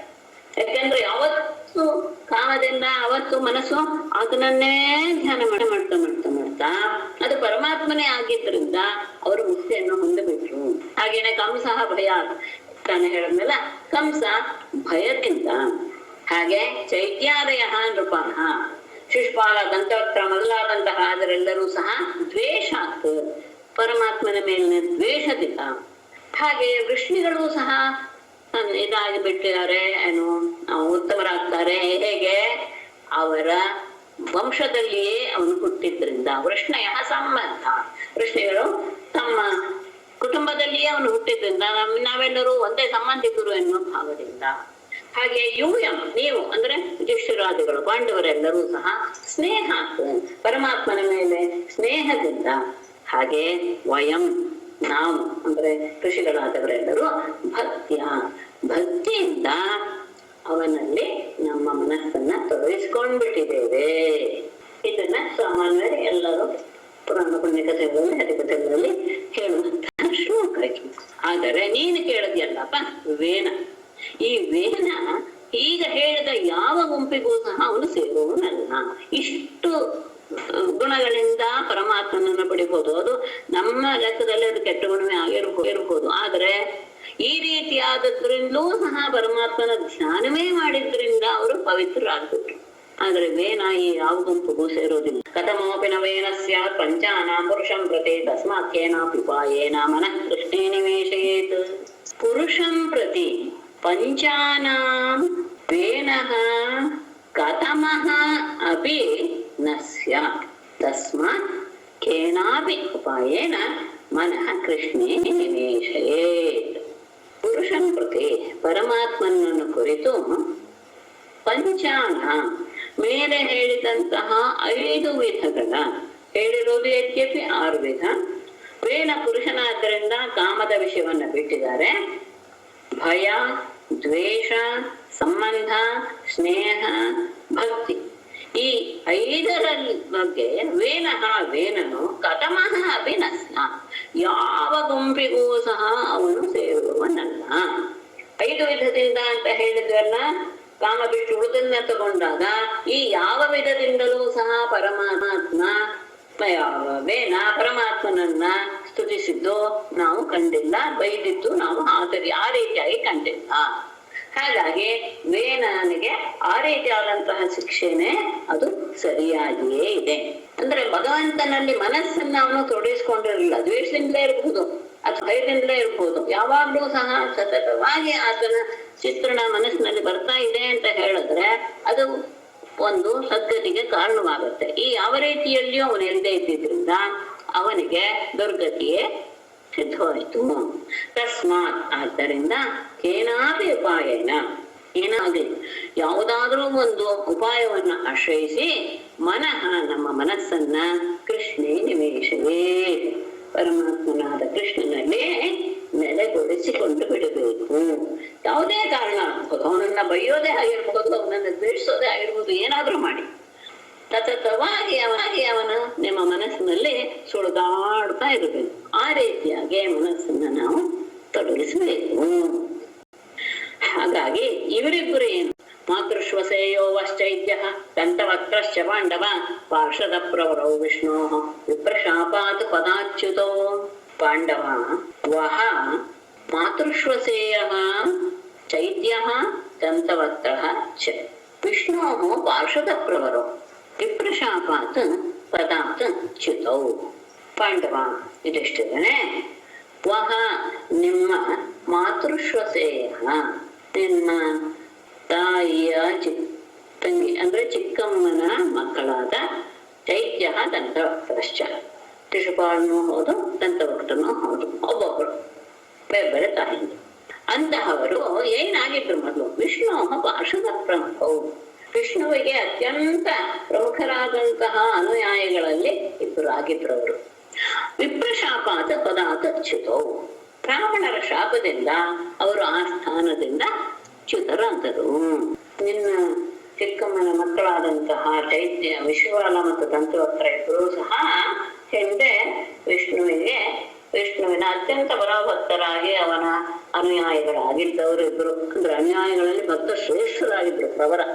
ಅವರು ಬ್ರಾಹ್ಮಣರ ಶಾಪದಿಂದ ಆ ಸ್ಥಾನದಿಂದ ರಹಿತರಾಗಬೇಕಾಯಿತು ಅಂತ ಹೇಳಿದ ತಕ್ಷಣ ಯುಧಿಷ್ಠಿರನಿಗೆ ಮತ್ತೆ ಸಂದೇಹ.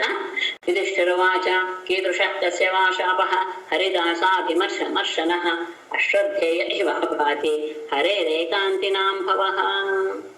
ನಾವು ಭರತನ ಕತೆ ಹೇಳಿದಾಗ ಅನ್ಕೊಂಡ್ವಲ್ಲ, ಅಂತಹ ಅನುಷ್ಠಾನ ಮಾಡುವವರಿಗೆ ಇಷ್ಟು ಮೋಹ ಬರೋದು ಸಾಧ್ಯವೇ ಅಂತ. ಹಾಗೆ ಇದು ಯುಧಿಷ್ಠನಿಗೂ ಸಂದೇಹ ಬಂತು. ಹರಿದಾಸಾಭಿಮರ್ಶನಃ ತಸ್ಯ ಕೀದೃಶಃ ವಾ ಶಾಪಃ ಹರೇಃ ಏಕಾಂತಿನಾಂ ಭವಃ ಅಶ್ರದ್ಧೇಯಃ ಇವ ಅಭಾತಿ. ಹರಿದಾಸಾಭಿಮರ್ಶಿನಃ ಅಂದ್ರೆ ಪರಮಾತ್ಮನ ಅತ್ಯಂತ ಭಕ್ತರನ್ನೂ ಸಹ ಮುಟ್ಟುವಂತಹ ಅದು ಶಾಪ. ಕಸ್ಯ ಯಾರದ್ದು ಅಷ್ಟೇ ಅಲ್ಲ, ಅದು ಯಾವ ರೀತಿಯ ಶಾಪ? ಕಸ್ಯ ಕೀದೃಶಃ ವಾ ಶಾಪಃ. ಯಾಕೆಂದ್ರೆ ಹರೇಃ ಪರಮಾತ್ಮನ ಅತ್ಯಂತ ಪ್ರೀತಿಪಾತ್ರರಾದಂತಹ ಆ ಭಕ್ತರಿಗೆ ಭವ ಅಂದ್ರೆ ಸಂಸಾರ ಅಂದ್ರೆ ಜನ್ಮ ಮರಣಗಳ ಸುಳಿಯಲ್ಲಿ ಸಿಗುವಂತಹ ಸಂಸಾರ. ಈ ಸಂಸಾರ ಆಯ್ತು, ಸಂಸಾರದಲ್ಲಿ ಅವರು ಸಿಕ್ಕಾಕೊಂಡ್ರು ಅಂದ್ರೆ ಅಶ್ರದ್ಧೇಯ ಇವ ಆಪಾತಿ, ಯಾಕೋ ನಂಬೋದಕ್ಕೆ ಸಾಧ್ಯವಾಗ್ತಾ ಇಲ್ವಲ್ಲ, ಆ ರೀತಿಯಾಗಿ ತೋರ್ತಾ ಇದೆಯಲ್ಲ ನೀವು ಹೇಳುವ ಮಾತು. ಅಂದ್ರೆ ಪರಮಾತ್ಮನ ಅತ್ಯಂತ ಅಂತರಂಗ ಭಕ್ತರನ್ನೂ ಸಹ ಶಪಿಸುವಂತಹ ಸಂದರ್ಭ ಹೇಗೆ ಆಯಿತು? ಅದು ಯಾರಿಂದ ಬಂದಂತಹ ಶಾಪ? ಮತ್ತೆ ಪರಮಾತ್ಮನ ಹತ್ತಿರದಲ್ಲಿಯೇ ಇರುವವರಿಗೆ ಈ ರೀತಿಯಾದಂತಹ ಜನ್ಮ ಮರಣಗಳ ಸುಳಿಯಲ್ಲಿ ಸಿಕ್ಕಾಕೊಳ್ಳುವಂತಹ ಸಂದರ್ಭ ಅದು ಯಾಕೋ ನಂಬೋದಕ್ಕೆ ಸಾಧ್ಯವಾಗ್ತಾ ಇಲ್ಲ. ಯಾಕೆ ಅಂದ್ರೆ ಅವ್ರು ಅವರು ಪರಮಾತ್ಮನ ಹತ್ತಿರ ಇರುವವರು ದೇಹೇಂದ್ರಿಯಾಸು ಹೀನಾನಾಂ ವೈಕುಂಠ ಪರವಾಸಿನಾಂ ದೇಹ ಸಂಬಂಧ ಸಂಬದ್ಧಂ ಏತದಾಖ್ಯಾತುಮರ್ಹಸೆ. ದೇಹೇಂದ್ರಿಯಾಸು ಹೀನಾನಾಂ ವೈಕುಂಠ ಪರವಾಸಿನಾಂ ಏತತ್ ದೇಹ ಸಂಬಂಧ ಸಂಬದ್ಧಂ ಆಖ್ಯಾತುಂ ಅರ್ಹಸೆ. ದೇಹ ಇಂದ್ರಿಯ ಅಸು ಹೀನ ಅಂದ್ರೆ ನಮ್ಮ ಪ್ರಾಕೃತ ಜೀವಿಗಳಿಗೆ ಇರುವಂತಹ ಶರೀರ, ಅವರಿಗಿರುವಂತಹ ಇಂದ್ರಿಯಗಳು ಮತ್ತು ಅವರಿಗಿರುವಂತಹ ಪ್ರಾಣ, ಇದು ಯಾವುದೂ ಸಹ ಇಲ್ಲ ಯಾರಿಗೆ? ವೈಕುಂಠದಲ್ಲಿ ಇರುವವರಿಗೆ. ಇವುಗಳಿಂದ ರಹಿತರಾದಂತಹ ವೈಕುಂಠ ಪರಮಾತ್ಮ, ವೈಕುಂಠದಲ್ಲಿ ವಾಸ ಮಾಡಿರುವಂಥವರಿಗೆ ಏತತ್ ಈ ರೀತಿಯಾದ ದೇಹ ಸಂಬದ್ಧಂ, ದೇಹದ ಸಂಬಂಧವನ್ನ ಉಂಟು ಮಾಡುವುದಕ್ಕೆ ಸಂಬಂಧಿಸಲ್ಪಟ್ಟಂತಹ ವಿಷಯವು ಏನು ಅನ್ನೋದನ್ನ ಆಖ್ಯಾತ ಅರ್ಹತೆ ತಾವು ನಮಗೆ ತಿಳಿಸಿಕೊಡಬೇಕು. ವೈಕುಂಠದಲ್ಲಿರುವವರಿಗೆ ಈ ರೀತಿಯಾದಂತಹ ನಮಗ ಇರುವಂತಹ ಶರೀರವಾಗಲಿ ಇಂದ್ರಿಯಗಳಾಗಲಿ ಪ್ರಾಣಿಗಳಾಗಲಿ ಇರುವುದಿಲ್ಲ. ಆದರೆ ಅಂತಹ ದೇಹದ ಸಂಬಂಧ ಉಂಟಾಯಿತು ಇವರಿಗೆ ಅಂತ ಹೇಳಿದ್ರಲ್ಲ, ಅದಕ್ಕೆ ಸಂಬಂಧಪಟ್ಟಂತಹ ವಿಷಯವನ್ನ ನೀವು ನನಗೆ ತಿಳಿಸ್ಕೊಡಿ ಅಂತ ಯುಧಿಷ್ಠಿರ ಮತ್ತೆ ಪ್ರಶ್ನೆ ಮಾಡ್ತಾನೆ. ಆಗ ನಾರದವಾಚ ಏಕದಾ ಬ್ರಹ್ಮಣ ಪುತ್ರಾಹ ವಿಷ್ಣು ಲೋಕಂ ನಿವೃಚ್ಛಯ ಸನಂದನಾದ ಚರಂತೋ ಭುವನತ್ರಯಂ. ಹಿಂದೆ ವಿಷಯ ಬಂದಿದೆ, ಅಲ್ಲಿ ಸ್ವಲ್ಪ ದೀರ್ಘವಾಗಿ ಬಂತು, ಇಲ್ಲಿ ಸ್ವಲ್ಪ ಸಣ್ಣದಾಗಿ ತಗೊಂಡಿದ್ದಾರೆ. ಇಲ್ಲಿ ಕೆಲವು ಸಂದೇಹಗಳು ಬರುತ್ತೇನೋ ನೋಡೋಣ. ನಿಮಗೆ ಎಷ್ಟು ಜ್ಞಾಪಕ ಇದೆ ಅನ್ನೋದ್ರ ಪರೀಕ್ಷೆ ನಡೆಯುತ್ತೆ. ಏಕದಾ ಬ್ರಹ್ಮಣಃ ಪುತ್ರಾಃ ಸನಂದನತ್ರಯಃ ಭುವನತ್ರಯಂ ಚರಂತಃ ಯದೃಚ್ಛಯ ವಿಷ್ಣೋಃ ಲೋಕಂ ಜಗ್ಮುಃ. ಏಕದಾ ಒಮ್ಮೆ ಬ್ರಹ್ಮಣಃ ಪುತ್ರಾಃ, ಚತುರ್ಮುಖ ಬ್ರಹ್ಮನ ಮಾನಸ ಪುತ್ರರಾದಂತಹ ಸನಂದನಾದಿಗಳು, ಸನಕ ಸನಂದನ ಸನತ್ಕುಮಾರ ಎನ್ನುವ 4 ಜನ ಅವರು ಅವನ ಮಾನಸ ಪುತ್ರರು ಬ್ರಹ್ಮಕ್ಕೆ. ಅವರು ಭುವನತ್ರಯಂ ಚರಂತಹ, ಅವ್ರು ಯಾವಾಗಲೂ ಸಹ ತ್ರಿಲೋಕದಲ್ಲಿ ಓಡಾಡ್ತಾ ಇರ್ತಾರೆ, 3 ಲೋಕಗಳಲ್ಲಿಯೂ ಓಡಾಡ್ತಾ ಯದೃಚ್ಛಯ ಹೀಗೆ ಏನು ಅಂತಹ ಇದು ವಿಶೇಷವಾದದ್ದು ಏನಿಲ್ಲ, ಸ್ವಾತಂತ್ರ್ಯವಾಗಿ ಸ್ವಚ್ಛಂದವಾಗಿ ನಡೀತಾ ಇದ್ದಾಗ ವಿಷ್ಣು ಲೋಕಂ ಜಗ್ಮುಃ ಅಂದ್ರೆ ಆ ಲೋಕದ ಹಾಗೆ ಎಲ್ಲಾ ಲೋಕದ ತಿರುಗದ ಹಾಗೆ ವಿಷ್ಣುವಿನ ಲೋಕವನ್ನು ಸಹ ಪ್ರವೇಶ ಮಾಡಿದ್ರು. ಆಮೇಲೆ ಸನಂದನಾದಿಗಳು ಭೂಮಿಯಲ್ಲಿ ಎಲ್ಲ ತ್ರಿಲೋಕದಲ್ಲಿ ಓಡಾಡ್ತಾ ಹಾಗೆಯೇ ಓಡಾಡುವಂತಹ ಸಂದರ್ಭದಲ್ಲಿ ವಿಷ್ಣುವಿನ ಲೋಕವನ್ನು ಪ್ರವೇಶ ಮಾಡಿದ್ರು, ಅಂದ್ರೆ ವೈಕುಂಠಕ್ಕೆ. ಅವರು ಹೇಗಿದ್ರು? ಷಡ್ಧಾಯನಾರ್ಭಾರ್ಭಾಃ ಪೂರ್ವೇಷಾಮಪಿ ಪೂರ್ವಜಾಃ ದಿಗ್ವಾಸಸಃ ಶಿಶೂನ್ಮತ್ವಾ ದ್ವಾಸ್ಥೌ ತಾನ್ ಪ್ರತ್ಯಷೇಧತಾಂ. ಪೂರ್ವೇಷಾಮಪಿ ಪೂರ್ವಜಾಃ ಪಂಚಷಡ್ಧಾಯನಾರ್ಭಾರ್ಭಾಃ ದಿಗ್ವಾಸಸಃ ಶಿಶೂನ್ಮತ್ವಾ ದ್ವಾಸ್ಥೌ ತಾನ್ ಪ್ರತ್ಯಷೇಧತಾಂ. ಪೂರ್ವೇಷಾಮಪಿ ಪೂರ್ವಜಾಃ, ಯಾರ್ಯಾರು ಹಿಂದಿನವರು ಅಂತ ಹೇಳ್ತೀವೋ ಆ ಹಿಂದಿನವ್ರಿಗೆಲ್ಲರಿಗೂ ಸಹ ಹಿಂದಿನವರಾದ ಅಂತ. ಅಂದ್ರೆ ಮೊದಲು ಹುಟ್ಟಿದವ್ರೆ ಅವರು. ಆದರೆ ಅವ್ರು ಇದ್ದಿದ್ದು ಹೇಗೆ ಅಂದ್ರೆ ಪಂಚಷಡ್ಧಾಯನಾರ್ಭಾ ಬಾಹ, 5-6 ವರ್ಷಗಳ ಮಕ್ಕಳಿನ ಹಾಗೆ ಅವರ ವೇಷ ಇದಿತ್ತು, ವ್ಯವಹಾರ ಇತ್ತು. ಅಷ್ಟೇ ಅಲ್ಲ, ದಿಗ್ವಾಸ ಸಹ ಮೈ ಮೇಲೆ ಬಟ್ಟೆ ಇರಲಿಲ್ಲ, ನಗ್ನರಾಗಿದ್ರು. ಅವರನ್ನು ನೋಡಿ ಶಿಶುವನ್ಮತ್ವ, ಯಾವುದೋ ಮಕ್ಕಳು ಅಂತ ಭಾವಿಸಿ ದ್ವಾಸ್ಥೌ ದ್ವಾರಪಾಲಕರಾದಂತಹ ಈ ಜಯ ವಿಜಯರಿಬ್ಬರು ಸಹ ತಾನ್ ಅವರು ವಿಷ್ಣುವಿನ ಲೋಕಕ್ಕೆ ಹೋಗೋದನ್ನ ಪ್ರತ್ಯಷೇಧ ತಡೆದು ಬಿಟ್ರು. ಎಲ್ಲರಿಗಿಂತಲೂ ಹಿರಿಯರು ಅಂದ್ರೆ ಮರೀಚಿಯಾದಿ ಋಷಿಗಳಿಗಿಂತಲೂ ಹಿರಿಯರು ಮಾನಸ ಪುತ್ರರಾದ್ರು. ಅಂತಹವರು ನೋಡೋದಕ್ಕೆ 5-6 ವರ್ಷದ ಮಗುವಿನ ಮಕ್ಕಳ ಹಾಗೆ ಕಾಣಿಸ್ತಾ ಇದ್ರು. ನಗ್ನರಾಗಿದ್ದರಿಂದ, ವಸ್ತ್ರ ಧರಿಸಿದ್ದೇ ಇಲ್ಲದಿದ್ದರಿಂದ ಯಾವುದೋ ಹುಡುಗರು ಅಂತ ಭಾವಿಸಿದಂತಹ ಆ ಜಯ ವಿಜಯರು ವಿಷ್ಣುಲೋಕಕ್ಕೆ ಹೋಗೋದನ್ನ ತಡೆದು ಬಿಟ್ರು. ತತ್ಕ್ಷಣ ಅಶಪನ್ ಕುಪಿತಾ ಏವಂ ಯುವಾಂ ಮಾಸಂ ನ ಚಾರ್ಹತಃ ರಜಸ್ತಮೋಭ್ಯಾಂ ರಹಿತೆ ಪಾದಮೂಲೆ ಮಧುದ್ವಿಷಃ ಪಾಪಿಷ್ಠಾಮಾಸುರೇಣ್ಯೋನಿಂ ಬಾಲಿಶೌ ಯಾತಮಾಶ್ವತಃ. ಕುಪಿತಾಃ ಏವಂ ಅಶಪನ್ ರಜಸ್ತಮೋಭ್ಯಾಂ ರಹಿತೆ ಮಧುದ್ವಿಷಃ ಪಾದಮೂಲೆ ಯುವಾಂ ವಾಸಂ ನ ಚ ಅರ್ಹತಃ ಬಾಲಿಶೌ ಅತಃ ಪಾಪಿಷ್ಠಾಂ ಆಸುರೀಂ ಯೋನಿಂ ಯಾತಂ. ಕುಪಿತಾಹ ಅವ್ರು ಹೇಗೆ ನಿವಾರಣೆ ಮಾಡಿದ ತಕ್ಷಣ ಕುಪಿತಾಹ ಕೋಪಗೊಂಡಂತಹ ಅವರು ಏವಂ ಅಶಪನ್ ಒಂದು ಹೇಳುವ ರೀತಿಯಲ್ಲಿ ಅವರಿಗೆ ಶಾಪ ಕೊಟ್ಬಿಟ್ರು. ಏನಂತ? ರಜಸ್ತಮೋಭ್ಯಾಂ ರಹಿತೆ, ರಜೋಗುಣವಾಗಲಿ ತಮೋಗುಣವಾಗಲಿ ಇಲ್ಲಿ ತುಳಿಯೋದಕ್ಕೂ ಸಾಧ್ಯವಿಲ್ಲ. ಹಾಗಾಗಿ ಅವುಗಳಿಂದ ರಹಿತವಾದಂತಹ ಮಧುದ್ವಿಷಃ ಪಾದಮೂಲೆ, ಪರಮಾತ್ಮನ ಆ ಪಾದದ ಹತ್ತಿರ ಯುವಾಂ ನಿಮ್ಮಿಬ್ಬರ ವಾಸಂ, ನೀವಿಬ್ಬರು ವಾಸವನ್ನ ಮಾಡುವುದು ನಚಾರ್ಹತಃ, ನೀವು ಅರ್ಹರಲ್ಲ. ರಜೋಗುಣ ತಮೋಗುಣ ಎನ್ನುವುದು ಅಲ್ಲಿ ತಮ್ಮ ಮೂಗನ್ನ ಪ್ರವೇಶ ಮಾಡಿಸೋಕ್ಕೂ ಸಾಧ್ಯವಿಲ್ಲ. ಅಂದ್ರೆ ಅದು ಯಾವ ಕಾರಣದಿಂದಲೂ ಸ್ವಲ್ಪವೂ ಅಲ್ಲಿ ಬರೋದಿಲ್ಲ. ಅಂತಹದ್ದು ಪರಮಾತ್ಮನ ಪಾದಮೂಲ. ಆ ಪಾದಮೂಲದಲ್ಲಿ ನೀವು ಇದ್ದುಕೊಂಡು ಹೀಗೆ ವ್ಯವಹಾರ ಮಾಡಿದ್ದೀರಾ ಅಂದರೆ ನೀವು ಇಲ್ಲಿರೋದು ನೀವು ಇರಬೇಡಿ. ಹಾಗಾಗಿ ಬಾಲಿಶೌ ಮೂರ್ಖರಾಗಿದ್ದೀರಾ. ಅತಃ ಆದ್ದರಿಂದ ಪಾಪಿಷ್ಠ ಮಾಸುರೇಂ ಯೋನಿಂ, ಪಾಪಮಯವಾದಂತಹ ರಾಕ್ಷಸರ ಯೋನಿಯನ್ನು ಯಾತಂ ಹೊಂದಿರಿ. ಅತ್ಯಂತ ಪಾಪಭೂಯಿಷ್ಠವಾದಂತಹ ರಾಕ್ಷಸರ ಜನ್ಮವನ್ನು ನೀವು ತಾಳಿರಿ ಅಂತ ಆಶುಯಾತ. ಅಂದ್ರೆ ನೀವು ಬಹಳ ಮೂರ್ಖರಾಗಿದ್ದೀರಾ ನಿಮ್ಮ ವ್ಯವಹಾರ ನೋಡಿದ್ರೆ, ಹಾಗಾಗಿ ನೀವು ಬೇಗನೆ ಆ ರೀತಿಯ ಜನ್ಮವನ್ನ ಪಡೆಯಿರಿ ಅಂತ ಅವರು ಕೊಟ್ಬಿಟ್ರು. ಇಂತಹದ್ದು ಪರಮಾತ್ಮನ ವಾಸಸ್ಥಾನ, ಅಲ್ಲಿರೋದಕ್ಕೆ ನೀವು ಅಯೋಗ್ಯರು.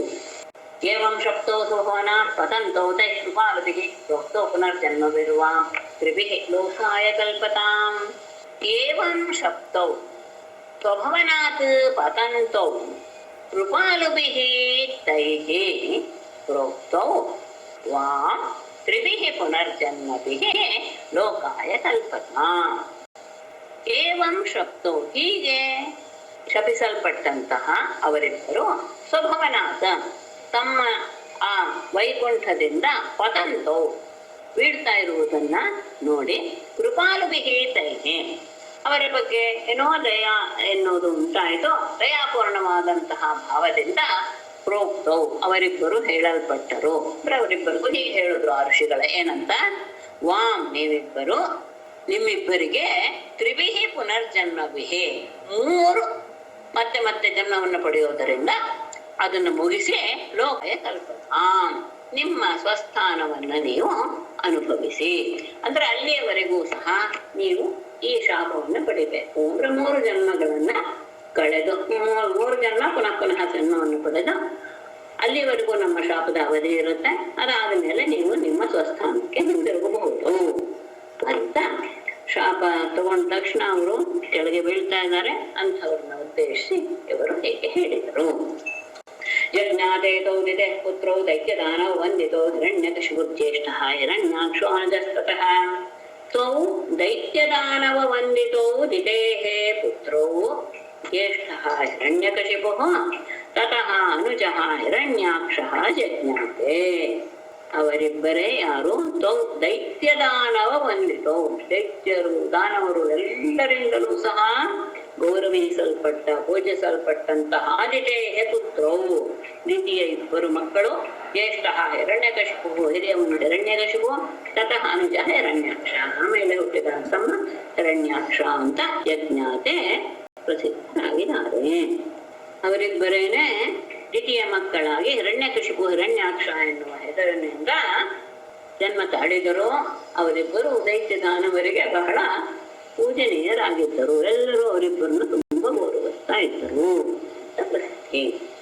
अतो हिरण्यकशिपुः हरिणा सिंहरूपिणा हिरण्याक्षोधरोद्धारे बिभ्रतः सौकरं वपुः हिरण्यकशिपुः सिंहरूपिणा हरिणा हतः हिरण्याक्षः धरोद्धारे सौकरं वपुः बिभ्रतः हतः ಹಿರಣ್ಯಕಶಿಪುವು ಸಿಂಹರೂಪಿಣ ಹರಿಣ ಸಿಂಹದ ಅವತಾರವನ್ನ ತಾಳಿದಂತಹ ಪರಮಾತ್ಮನಿಂದ ಹತಃ ಕೊಲ್ಲಲ್ಪಟ್ಟ. ಹಾಗೆ ಹಿರಣ್ಯಾಕ್ಷನು ಧರೋದ್ಧಾರೆ ಭೂಮಿಯನ್ನು ಎತ್ತುವ ಸಂದರ್ಭದಲ್ಲೇ ಸೌಕರಂ ವಪುಃ ವಿಭ್ರತ ವರಾಹನ ರೂಪ ಶರೀರವನ್ನು ಧರಿಸಿದ ಆ ಹರಿಯಿಂದಲೇ ಹತಃ ಕೊಲ್ಲಲ್ಪಟ್ಟ. ಮಹಾವಿಷ್ಣುವೇ ನರಸಿಂಹನ ರೂಪವನ್ನು ತಾಳಿ ಹಿರಣ್ಯಕಶಿಪುವನ್ನು ಕೊಂದಾಗ ಭೂಮಿಯನ್ನ ಎತ್ತುವ ಸಂದರ್ಭ ಬಂದಾಗ ವರಾಹ ರೂಪವನ್ನು ತಾಳಿದಂತಹ ಪರಮಾತ್ಮ ಹಿರಣ್ಯಾಕ್ಷನನ್ನು ನಾಶ ಮಾಡಿದ. ಸರ್ವಭೂತಾತ್ಮಭೂತಂ ತಂ ಹಿರಣ್ಯಕಶಃ ಪುತ್ರಂ ಪ್ರಹ್ಲಾದಂ ಕೇಶವ ಪ್ರಿಯಂ ವಿಗಾಂಸು ಅಕರೋನ್ನಾನಾಯಾತನಾ ಮೃತ್ಯು ಹೇತವೇ. ಆ ಮಧ್ಯದಲ್ಲಿ ಹಿರಣ್ಯಕಶಿಪುವಿನ ಒಂದು ವಿಷಯವನ್ನು ಹೇಳ್ತಾರೆ. ಹಿರಣ್ಯಕಶಿಪುಃ ಕೇಶವ ಪ್ರಿಯಂ ಪುತ್ರಂ ಪ್ರಹ್ಲಾದಂ ವಿಗಾಂಸುಃ ಮೃತ್ಯುಹೇತವೇ ನಾನಾಯಾತನಾ ಅಕರೋತ್. ಅದರಲ್ಲಿ ಹಿರಣ್ಯಕಶಿಪುವು ಕೇಶವ ಪ್ರಿಯಂ ಪರಮಾತ್ಮನಿಗೆ ಅತ್ಯಂತ ಪ್ರೀತಿಪಾತ್ರನಾದಂತಹ ಪುತ್ರಂ ತನ್ನ ಮಗನಾದಂತಹ ಪ್ರಹ್ಲಾದನನ್ನ ಜಿಘಾಂಸುಹು ಕೊಲ್ಲಲು ಬಯಸಿದವನಾಗಿ ಮೃತ್ಯುಹೇತವೇ ಅವನನ್ನ ಸಾಯಿಸಬೇಕು ಎನ್ನುವ ಉದ್ದೇಶದಿಂದ ನಾನಾಯಾತನ ಅಕರೋತ್ ಅನೇಕ ರೀತಿಯ ಹಿಂಸೆಗಳನ್ನ ಅವನಿಗೆ ಉಂಟು ಮಾಡಿದ. ತನ್ನ ಮಗ ಪರಮಾತ್ಮನನ್ನ ಇಷ್ಟಪಡ್ತಾ ಇದ್ದಾನೆ, ಅವನಿಗೆ ಪ್ರೀತಿ ಪಾತ್ರನಾಗ್ಬಿಟ್ಟಿದ್ದಾನೆ, ಅದು ತನ್ನ ದ್ವೇಷಿಯಾದ ವಿಷ್ಣುವಿಗೆ ಆತ್ಮೀಯನಾಗಿದ್ದಾನೆ ಅನ್ನೋದು ಗೊತ್ತಾಗಿ ಅವನನ್ನ ಸಾಯಿಸೋದಕ್ಕೆ ಅವನು ಅನೇಕ ರೀತಿಯ ಪ್ರಯತ್ನಗಳನ್ನ ಅವನು ಮಾಡಿದ. ಸರ್ವಭೂತಾತ್ಮಭೂತಂ ತಂ ಪ್ರಶಾಂತಂ ಸಮದರ್ಶನಂ ಭಗವತ್ತೇಜಸಾ ಸ್ಪೃಷ್ಟಂ ನಾಶಕ್ನೋಧಂತು ಮಧ್ಯಮೈಃ. ಸರ್ವಭೂತಾತ್ಮಭೂತಂ ಭಗವತ್ತೇಜಸಾ ಸ್ಪೃಷ್ಟಂ ಸಮದರ್ಶನಂ ಪ್ರಶಾಂತಂ ತಂ ಉದ್ಯಮೈಃ ಹಂತುಂ ನ ಅಶಕ್ನೋ. ಆದರೆ ಅವನ ಯಾವ ಪ್ರಯತ್ನವೂ ನಡೆಯಲಿಲ್ಲ. ಯಾಕೆ? ಸರ್ವಭೂತ ಆತ್ಮಭೂತಂ ಎಲ್ಲ ಪ್ರಾಣಿಯಲ್ಲಿಯೂ ಇರುವಂತಹ ಜೀವಿಗಳಲ್ಲಿಯೂ ಇರುವಂತಹ ಭಗವಂತನಿಗೆ ಪ್ರೀತಿ ಪಾತ್ರನಾದವನು ಭಗವತ್ತೇಜಸ ಸ್ಪೃಷ್ಟಂ. ಅಷ್ಟೇ ಅಲ್ಲ, ಭಗವಂತನ ಆ ಪ್ರಭಾವದಿಂದ ಸ್ಪರ್ಶಿಸಲ್ಪಟ್ಟನು ಅಂದ್ರೆ ಅವನ ತೇಜಸ್ಸಿನಿಂದ ಆವೃತನಾದಂತಹ ಸಮದರ್ಶನಂ ಎಲ್ಲರ ಬಗ್ಗೆಯೂ ಒಂದೇ ರೀತಿಯಾದಂತಹ ಭಾವವನ್ನು ಹೊಂದಿದಂತಹ ಪ್ರಶಾಂತಂ ಮನಸ್ಸಿನಲ್ಲಿ ಯಾವ ರೀತಿಯ ಉದ್ವೇಗಗಳಿಗೆ ಅವಕಾಶ ಕೊಡದೇ ಇರುವಂತಹ ತಂ ಆ ಪ್ರಹ್ಲಾದನನ್ನು ಉದ್ಯಮೈಹಿ ಅನೇಕ ರೀತಿಯ ಪ್ರಯತ್ನಗಳಿಂದಲೂ ಸಹ ಹಂತು ಕೊಲ್ಲಲು ನ ಅಶಕ್ನೋ ಅವನು ಸಮರ್ಥನಾಗಲಿಲ್ಲ. ಎಲ್ಲರ ಸರ್ವಾಂತರ್ಯಾಮಿಯಾದಂತಹ ಭಗವಂತನಿಗೆ ಪಾತ್ರನಾದವನು. ಭಗವಂತನ ಪ್ರಭಾವ ಅವನನ್ನ ಎಲ್ಲ ರೀತಿಯಲ್ಲೂ ಸಹ ರಕ್ಷಿಸ್ತಾ ಇತ್ತು. ಮತ್ತೆ ಎಲ್ಲರ ಬಗ್ಗೆಯೂ ಅವನು ಸಮಭಾವನ್ನ ಇಟ್ಕೊಂಡಿದ್ದ. ಯಾರು ಪ್ರಹ್ಲಾದ, ಅದು ಮುಂದೆ ಗೊತ್ತಾಗುತ್ತೆ ನಿಮಗೆ. ಅಂತಹ ಉದ್ವೇಗವಿಲ್ಲದೆ ಇರುವಂತಹ ಸ್ಥಿರಚಿತ್ತನಾದಂತಹ ಪ್ರಹ್ಲಾದನನ್ನ ಯಾವ ರೀತಿಯ ಪ್ರಯತ್ನದಿಂದಲೂ ಸಹ ಕೊಲ್ಲೋದಕ್ಕೆ ಸಾಧ್ಯವಾಗಲಿಲ್ಲ. ತತಸ್ಥೋ ರಾಕ್ಷಸೌ ಜಾತೋ ಕೇಶಿನ್ಯಾಮ ಶ್ರವಸ್ತುತೌ ರಾವಣ ಕುಂಭಕರ್ಣ ಸರ್ವಲೋಕೋಪತಾಪನೋ. ತತಃ ತೌ ಕೇಶಿನ್ಯಾಂ ವಿಶ್ರವಸ್ತುತೌ ಸರ್ವಲೋಕೋಪತಾಪನೋ ರಾವಣಃ ಕುಂಭಕರ್ಣಃ ಚ ರಾಕ್ಷಸೌ ಜಾತೌ. ಅವರಿಬ್ಬರೇ ರಾವಣ ಕುಂಭಕರ್ಣ ಅನ್ನುವಂಥದ್ರಿಂದ ಹುಟ್ಟಿದ್ರು. ತತಃ ಬಳಿಕಾಂತವು ಅವರಿಬ್ಬರು ಕೇಶಿನಿ ಎನ್ನುವಂತಹ ಪೈಕಸ ಎನ್ನುವಂತಹ ಹೆಸರು ಇದೆ ಅವರಿಗೆ. ಅವಳಲ್ಲಿ ವಿಶ್ವವಸ್ಸಿನ ಮಕ್ಕಳಾಗಿ ಸರ್ವಲೋಕೋಪತಾಪನೋ ಎಲ್ಲ ಲೋಕಗಳಿಗೂ ಸಹ ಹೆದರಿಕೆಯನ್ನು ಉಂಟು ಮಾಡುವಂಥವರಾದ ರಾವಣ ಕುಂಭಕರ್ಣ ರಾವಣ ಮತ್ತು ಕುಂಭಕರ್ಣ ಎಂಬ ಹೆಸರಿನ ರಾಕ್ಷಸೋ ಜಾತೋ ರಾಕ್ಷಸರಾಗಿ ಅವರು ಹುಟ್ಟಿದ್ರು. ಅವರು ಎಲ್ಲ ಲೋಕಗಳನ್ನು ಸಹ ಬಿಡಿಸೋಕೆ ಶುರು ಮಾಡಿಬಿಟ್ಟಿದ್ರು. ಅಂತಹ ಸಾಮರ್ಥ್ಯವನ್ನ ಪಡೆದಂತಹ ರಾವಣ ಕುಂಭಕರ್ಣರು ಕೇಶಿನಿ ಎನ್ನುವಂತಹ ರಾಕ್ಷಸಿಯಲ್ಲಿ ವಿಶ್ವವಸ್ಸಿನ ಮಕ್ಕಳಾಗಿ ಅವರಿಬ್ಬರು ಹುಟ್ಟಿದರು. ಆ ಸಂದರ್ಭದಲ್ಲಿ ತತ್ರಾಪಿ ರಾಘವೋ ಭೂತ್ವಾ ನೆಹನತ್ ಶಾಪ ಮುಕ್ತಯೇ ರಾಮವೀರ್ಯಂ ಶೋಷ್ಯಸಿ ತ್ವಂ ಮಾರ್ಕಂಡೇಯಂ ತ್ವಾತ್ ಪ್ರಭೋ. ತತ್ರಾಪಿ ರಾಘವಃ ಭೂತ್ವಾ ಶಾಪಮುಕ್ತಯೇ ನ್ಯಹನತ್ ಪ್ರಭೋ ತ್ವಂ ರಾಮವೀರ್ಯಂ ಮಾರ್ಕಂಡೇಯ ಮುಖಾತ್ ಶೋಷ್ಯಸಿ.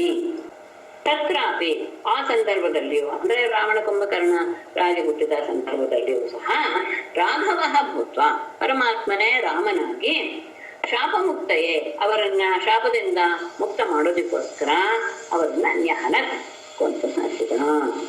ಪ್ರಭು ರಾಜನೇ ಯುಧಿಷ್ಠಿರನಿಗೆ ಹೇಳುವುದು ನಾರದರು, ತ್ವಂ ನೀನು ರಾಮವೀರ್ಯಂ ಆ ರಾಮನ ಆ ಪರಾಕ್ರಮವನ್ನ ನೀನು ಮಾರ್ಕಂಡೇಯ ಮುಖ ತೋರಿಸಿ, ಮಾರ್ಕಂಡೇಯ ಮಹರ್ಷಿಗಳ ಮಾತಿನಿಂದ ಅವರ ಬಾಯಿಯಿಂದ ನೀನು ಕೇಳ್ತೀಯ. ಅಂದ್ರೆ ರಾಮನ ಚರಿತ್ರೆಯನ್ನು ನಿನಗೆ ಅವರು ತಿಳಿಸ್ತಾರೆ. ಅಂದ್ರೆ ಇವರಿಬ್ಬರು ಎರಡನೇ ಜನ್ಮ ರಾಮಾಯಣ ಕುಂಭಕರ್ಣ ಅವರ ಇಬ್ಬರನ್ನು ಸಹ ಶಾಪವದಿಂದ ಮುಕ್ತಗೊಳಿಸಲು ರಾಮಾವತಾರವನ್ನು ತಾಳಿದ ಮಹಾವಿಷ್ಣು ಅವರನ್ನು ಕೊಂದು ಹಾಕಿದ. ತಾವೇವ ಕ್ಷತ್ರಿಯೌ ಜಾತೋ ಮಾತೃಶ್ವಸ್ತ್ರಾತ್ಮಜೌ ತವ ಅಧುನಾ ಶಾಪ ನಿರ್ಮುಕ್ತೌ ಕೃಷ್ಣ ಚಕ್ರ ಹತಾಂ ಹತೌ. ತಾವೇವ ತವ ಮಾತೃಶ್ವಸ್ತ್ರಾತ್ಮಜೌ ಕ್ಷತ್ರಿಯೌ ಜಾತೌ ಅಧುನಾ ಕೃಷ್ಣ ಚಕ್ರ ಹತಾಂ ಹತೌ ಶಾಪ ನಿರ್ಮುಕ್ತೌ.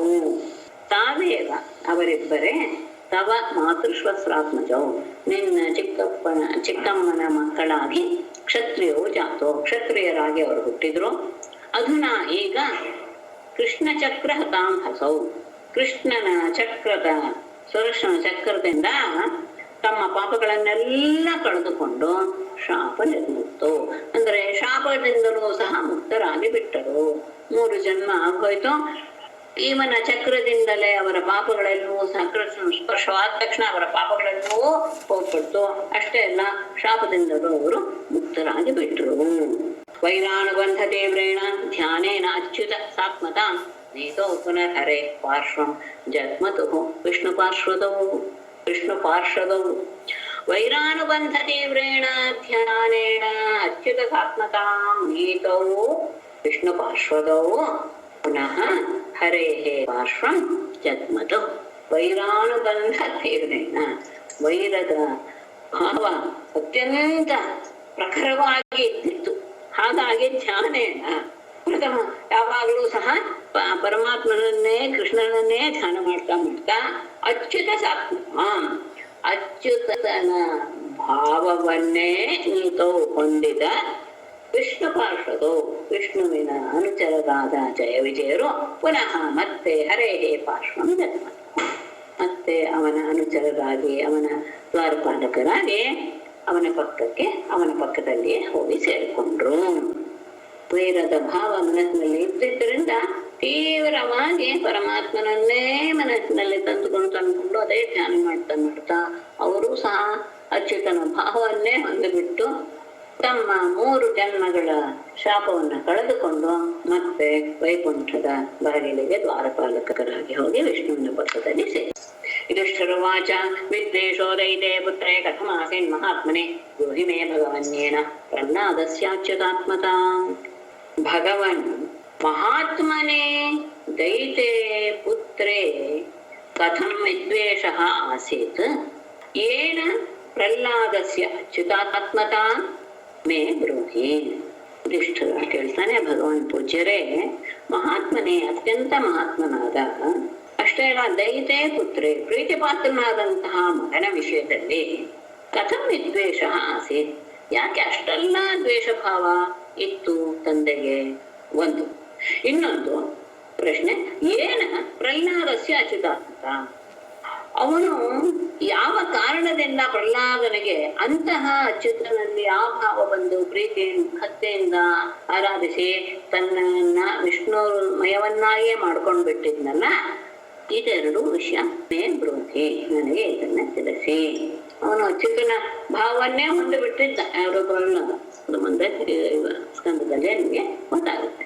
ಮಹಾತ್ಮನಾದವನು ಪ್ರಹ್ಲಾದ, ಮತ್ತೆ ಅಪ್ಪನಿಗೂ ಬಹಳ ಪ್ರೀತಿ ಪಾತ್ರನಾದಂತಹ ಮಗ, ಅವನ ವಿಷಯದಲ್ಲಿ ಅಷ್ಟೆಲ್ಲ ದ್ವೇಷ ಉಂಟಾಗೋದಕ್ಕೆ ಏನ್ ಕಾರಣ? ಮತ್ತೆ ಪ್ರಹ್ಲಾದನಿಗೆ ಮಾತ್ರ ಅಂತಹ ಪರಮಾತ್ಮನಲ್ಲಿ ಅಂತಹ ಭಾವ ಪರಮಾತ್ಮನಲ್ಲಿ ಉಂಟಾಗೋದಕ್ಕೂ ಸಹ ಏನು ಕಾರಣ, ಇದೆರಡು ವಿಷಯ ನನಗೆ ತಿಳಿಸಿ. ವಿದ್ವೇಷೋದೈತೆ ಪುತ್ರೇ ಕಥಮಾಸೀನ್ ಮಹಾತ್ಮನೆ ಬ್ರೂಹಿ ಮೇ ಭಗವನ್ಯೇರ ಪ್ರಹ್ಲಾದಸ್ಯ ಅಚ್ಯುತಾತ್ಮತಾಂ. ಪ್ರಥಮಸ್ಕಂಧೆ ಪ್ರಥಮೋऽಧ್ಯಾಯಃ. ನಾರದ ಉವಾಚ ಭ್ರಾತರ್ಯೇವಂ ನಿಹತೆ ಹರಿಣಾ ಕ್ರೋಢಮೂರ್ತಿನಾ ಹಿರಣ್ಯಕಶಿಪೋ ರಾಜನ್ ಹರ್ಯತಪ್ಯದೃಶಾ ಸೃಷ್ಟಾ. ನಾರಾಯಣಂ ನಮಸ್ಕೃತ್ಯ ನರಂ ಚೈವ ನರೋತ್ತಮಂ ದೇವೀಂ ಸರಸ್ವತೀಂ ವ್ಯಾಸಂ ತತೋ ಜಯಮುದೀರಯೇತ್. ಸರ್ವೇ ಭವಂತು ಸುಖಿನಃ, ಸರ್ವೇ ಸಂತು ನಿರಾಮಯಾಃ, ಸರ್ವೇ ಭದ್ರಾಣಿ ಪಶ್ಯಂತು ಮಾ ಕಶ್ಚಿತ್ ದುಃಖಭಾಗ್ ಭವೇತ್. ಒಂದು ಅಂಶ ಈ ಪರಮಾತ್ಮನನ್ನ ಸೇರಿಕೊಂಡು ಬಿಡುತ್ತೆ. ಅಂದ್ರೆ ಅದು ಇನ್ನೊಂದು ಕಥೆ ಇದೆಯಲ್ಲ ಮೇಡಮ್, ಜಯಾವಿಜಯರಿಗೆ ಒಂದು ಇದು ಕೊಡ್ತಾರೆ, 7 ಜನ್ಮದಲ್ಲಿ ನೀವು ಅವರ ಭಕ್ತರಾಗಿ ಹುಟ್ಟಿ ಅಥವಾ 3 ಜನ್ಮದಲ್ಲಿ ಹರಿಯ ಶತ್ರುವಾಗಿ ಹುಟ್ಟಿ ಅಂತ. ಅದು ನಿಜಾನ ಅದು ಎಲ್ಲಿದೆ ಅಂತ ಕೇಳಿದೀವಿ ನಾವು, ಅದು ನಿಜಾನ ಅನ್ನೋದು ಇಲ್ಲ, ಖಂಡಿತ ಇಲ್ಲ. ಅದು ನಿಜವಾದ ಯಾರಿಗೂ ಏನು ಸಂದೇಹ ಬರಲಿಲ್ಲ. ಒಟ್ಟು ಈಗ ನಾನೇ ಹೇಳೋ ಪರಿಸ್ಥಿತಿ ಹೇಳ್ತೀನಿ. ಹಿಂದೆ ವರಾಹ ಅವತಾರದ ವಿಷಯದನ್ನ ಹೇಳುವಾಗ ಇದೆಲ್ಲ ವಿಷಯ ಬಂತು. ಆಗ ಅವರು ಧನಕಾದಿಗಳು ಬಂದು ಅವರಿಗೆ ಶಾಪ ಕೊಟ್ಟು ಬಿಡ್ತಾರೆ, ನೀವು ನೀಚ ಜನ್ಮವನ್ನು ಹೊಂದಿ ಅಂತ. ಆಗ ವೈಕುಂಠದಲ್ಲಿ ಇದ್ದಂತಹ ವಿಷ್ಣು ವರಿಗಾಲಲ್ಲಿ ನಡೆದುಕೊಂಡು ಬಂದ್ಬಿಡುತ್ತಾನೆ ಬಾಗಿಲುವರೆಗೆ ಅಂತ ಅದ್ಭುತವಾದಂತಹ ಒಂದು ಸಂದರ್ಭ ಆಗ ಹೇಳಿದ್ರು. ಚೆನ್ನಾಗಿದೆ, ಆ ರೀತಿಯಾಗಿ ಪ್ರಕಟಪಡಿಸಿದ್ರು. ಅದನ್ನೇ ನಾನು ಹೇಳಿದ್ದು. ಸಂದೇಹ ಬಂದ್ರೆ ಹೇಳಿ, ಕೇಳಿದ್ದೀರಲ್ಲ ಅಂತ ಯಾರು ಏನು ಪ್ರಕಟಪಡಿಸಲಿಲ್ಲ. ಆತ ಬಂದು ತನಕಾರಿ ಮುನಿಗಳಿಗೆ ಹೇಳ್ತಾನೆ, ನಿಮಗೆ ಅವಮಾನ ಮಾಡಿದ್ದು ತಪ್ಪು, ಯಾಕೆಂದ್ರೆ ನಿಮಗೆ ಅವಮಾನ ಮಾಡುವಂತಹ ಸಾಹಸ ಸರಿಯೇ ಅಲ್ವೇ ಅಲ್ಲ, ಅವರಿಗೆ ನೀವು ಶಾಪ ಕೊಟ್ಟಿದ್ದು ಸರಿನೇ. ಆದರೆ ಅವ್ರ ಬಗ್ಗೆ ಸ್ವಲ್ಪ ನೀವು ಕರುಣೆ ತೋರಿಸಿ, ಆದಷ್ಟು ಬೇಗ ಅವರು ಬಂದು ನನ್ನನ್ನ ಸೇರಿಕೊಳ್ಳುವಂತೆ ಆಗಲಿ ಅಂತ ಸ್ವಲ್ಪ ಶಾಪವನ್ನು ಬದಲಾಯಿಸಿ ಅಂತ ಆತನೇ ಕೇಳ್ಕೊಂಡ್ಬಿಡ್ತಾನೆ ತನಕಾದಿಗಳನ್ನ. ಯಾರೋ ಪರಮಾತ್ಮನೆ ಆಳವಾಗಿ ಬಳಸ್ಬಿಟ್ಟಿದ್ದಾರೆ ವ್ಯಾಸರಲ್ಲಿ 3ನೇ ಸ್ಕಂದದಲ್ಲಿ.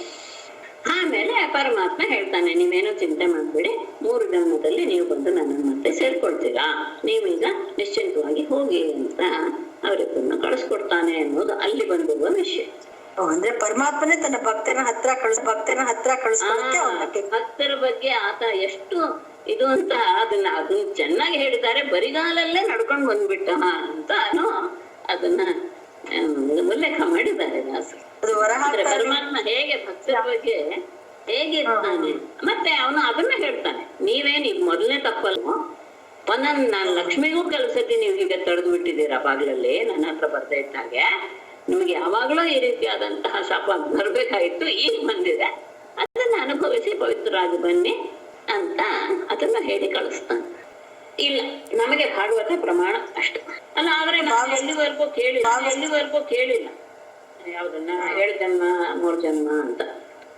ಅಂದ್ರೆ ಅವ್ರಿಗೆ ಇದು ಏನು ಆರಿಸ್ಕೊಳಕ್ ಅವಕಾಶ ಇರ್ಲಿಲ್ಲ. ಅದ್ರಲ್ಲಿ ಯಾರಿಗೆ, ಜಯ ವಿಜಯರಿಗೆ ಚಾಯ್ಸ್ ಇರ್ಲಿಲ್ಲ. ಪೂರ್ತಿ ರಾಕ್ಷಸರಾಗಿ ಉಳಿಯೋ ಬದಲು 3 ಜನ್ಮಕ್ಕೆ ಶಿಕ್ಷೆ ಅನ್ಬೋದು. 3 ಜನ್ಮದಲ್ಲೇ ಬಂದ್ಬಿಡ್ಲಿ ಏನು. ಅಲ್ಲಿ ಈ ಪ್ರಹ್ಲಾದನಿಗೆ ಅಸುರ ಯೋನಿ ಯಾಕೆ ಬಂತು ಅಂತ ಮೊದಲೇ ಬಂತ ಏನೋ ಅಂತ. ಇಲ್ಲ, ಅದೇನು ಬಂದಿಲ್ಲ. ಅಂದ್ರೆ ಅವನು ಶಾಪದಿಂದ ಇದಾಗಿದ್ದಲ್ಲ, ಏನು ಹಸುನಾಗಿದ್ದಲ್ಲ. ಆದ್ರೆ ಅವನ ಈ ಭಾವ ಹೊಂದೋದಕ್ಕೆ ನಾರದರ ಉಪದೇಶ ಕಾರಣ ಅಲ್ವೇ ಅಂತ ಹೇಳ್ತಾರೆ.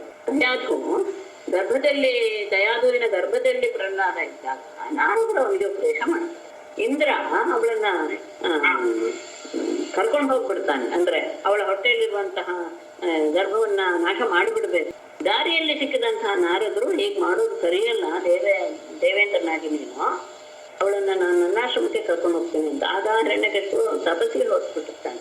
ಆಗ ತಮ್ಮ ಆಶ್ರಮಕ್ಕೆ ಕರ್ಕೊಂಡು ಹೋಗಿ ಅವಳಿಗೆ ಉಪದೇಶ ಮಾಡುವ ರೀತಿಯಲ್ಲಿ ಮಗುವಿಗೆ ಉಪದೇಶ ಮಾಡ್ತಾರೆ. ಆ ಮಗು ಎಲ್ಲ ಕೆಡಿಸ್ಕೊಳುತ್ತೆ. ಅದು ಆಮೇಲೆ ಎಲ್ಲ ನನಗೆ ಬಂದಿದ್ದು ನಾರದರಿಂದ. ಅದು ಹುಟ್ಟಿದ ಮೇಲೆ ಅವಳು ಕೆಲವು ದಿನ ಅಲ್ಲೇ ಇರ್ತಾಳಲ್ಲ ಮೇಡಮ್, ಕೆಲವು ತಿಂಗಳುಗಳು ಆಶ್ರಮದಲ್ಲಿ. ಅದೇ ಅವಳು ಬಂದ ಮೇಲೆ ನಾರದರ ಆಶ್ರಮದಿಂದ ಕರ್ಕೊಂಡು ಹೋಗ್ತಾನೆ ಬಂದು.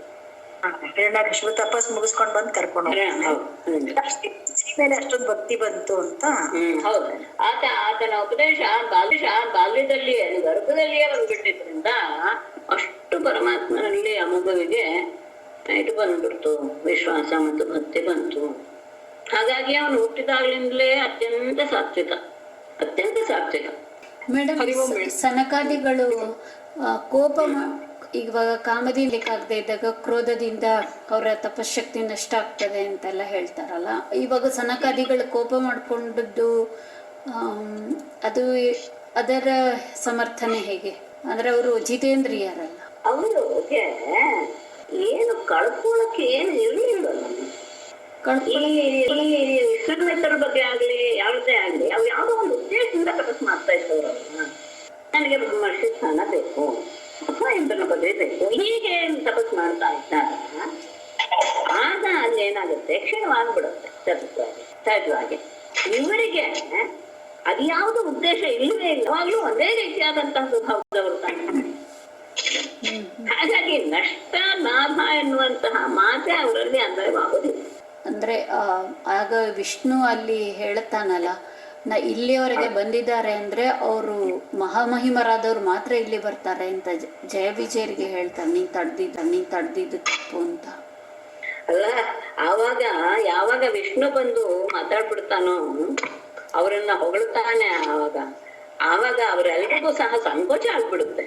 ಇವನು ನಿಜವಾಗ್ಲೂ ನಮ್ಮನ್ನು ಹೊಗಳ್ತಾ ಇದ್ದಾನೋ ಇಲ್ಲ ನಮ್ಮನ್ನು ಬೈತಾ ಇದ್ದಾನೋ ಅಂತ ಅವ್ರ ಮನಸ್ಸಿನಲ್ಲಿ ಜಿಜ್ಞಾಸೆ ಬೇರೆ ಉಂಟಾಗುತ್ತೆ. ಅವರಿಗೆ ಸ್ವಲ್ಪ ತಮ್ಮ ಕೋಪದ ಬಗ್ಗೆ ಇದಾಗ್ಬಿಡುತ್ತೆ, ಏನ್ ಹೇಳಬೇಕು, ಪಶ್ಚಾತ್ತಾಪ, ನಾಚಿಕೆ ಆಗ್ಬಿಡುತ್ತೆ.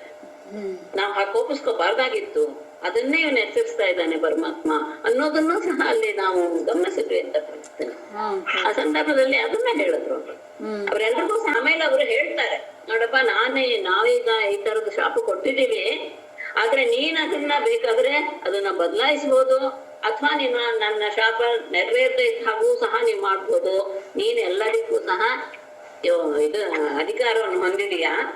ನಮ್ಮ ಮಾತು ಇದಾಗ್ಬಿಡ್ತು, ವ್ಯರ್ಥ ಆಯ್ತು ಅಂತ ನಾವೇನು ಚಿಂತೆ ಮಾಡೋದಿಲ್ಲ, ನೀನ್ ಅದನ್ನ ಬದಲಾಯಿಸೋದಕ್ಕೂ ಸಹ ಸಮರ್ಥ ಅಂತಾನೆ ಹೇಳ್ತಾರೆ ಪರಮಾತ್ಮನಿಗೆ. ಆದ ಪರಮಾತ್ಮ ಹೇಳೋದು, ಇದೇನು ಇವ್ರು ಮೊದಲನೇದು ತಪ್ಪಲ್ಲ ನಿಮ್ಮಿಂದ ಆಗಿರೋದು ಅಂತ ಅವ್ರಿಗೆ ಹೇಳೋದು. ಯಾಕೆಂದ್ರೆ ನಿಮ್ಗೆ ಈ ಥರದ ಶಿಕ್ಷೆ ಆಗ್ಲೇಬೇಕಾಗಿತ್ತು, ಯಾಕೆಂದ್ರೆ ಕೊಬ್ಬು ಬಿಡ್ತಾರಲ್ಲ ಸಹಜವಾಗಿ. ಆಗ ಒಂದು ಶಿಕ್ಷೆ ಅವಾಗ ಆದ್ರೆ ಮಾತ್ರ ಮತ್ತೆ ಪವಿತ್ರರಾಗಿ ಬರಕ್ ಸಾಧ್ಯ. ನೀವ್ ಈಗ ಸದ್ಯಕ್ಕೆ ಹೋಗಿ ಬೇಗನೆ ಬಂದು ಸೇರ್ಕೊಳ್ತೀರಾ ಅನ್ನೋ ಮಾತನ್ನ ಅಲ್ಲಿ ಆಡ್ತಾನೆ. ನನಗೆ ಇದು ತುಂಬಾ ಇಷ್ಟ ಆಯ್ತು. ಆ ವಿಷ್ಣು ಬರುವುದು, ಅವರೆಲ್ಲರೂ ಸಹ ಒಂಥರ ನಾಚಿಕೆ ಭಾವವನ್ನು ಹೊಂದೋದು. ಹೌದು ಅಲ್ಲ, ಅಂದ್ರೆ ಆ ಸಂದರ್ಭವನ್ನ ನೆನಪಿಸ್ಕೊಂಡ್ರೆ ಹೌದು ಹೀಗಾಗತ್ತಲ್ವಾ ಅಂತ ಆವಾಗ ಅನ್ಸಿತ್ತು.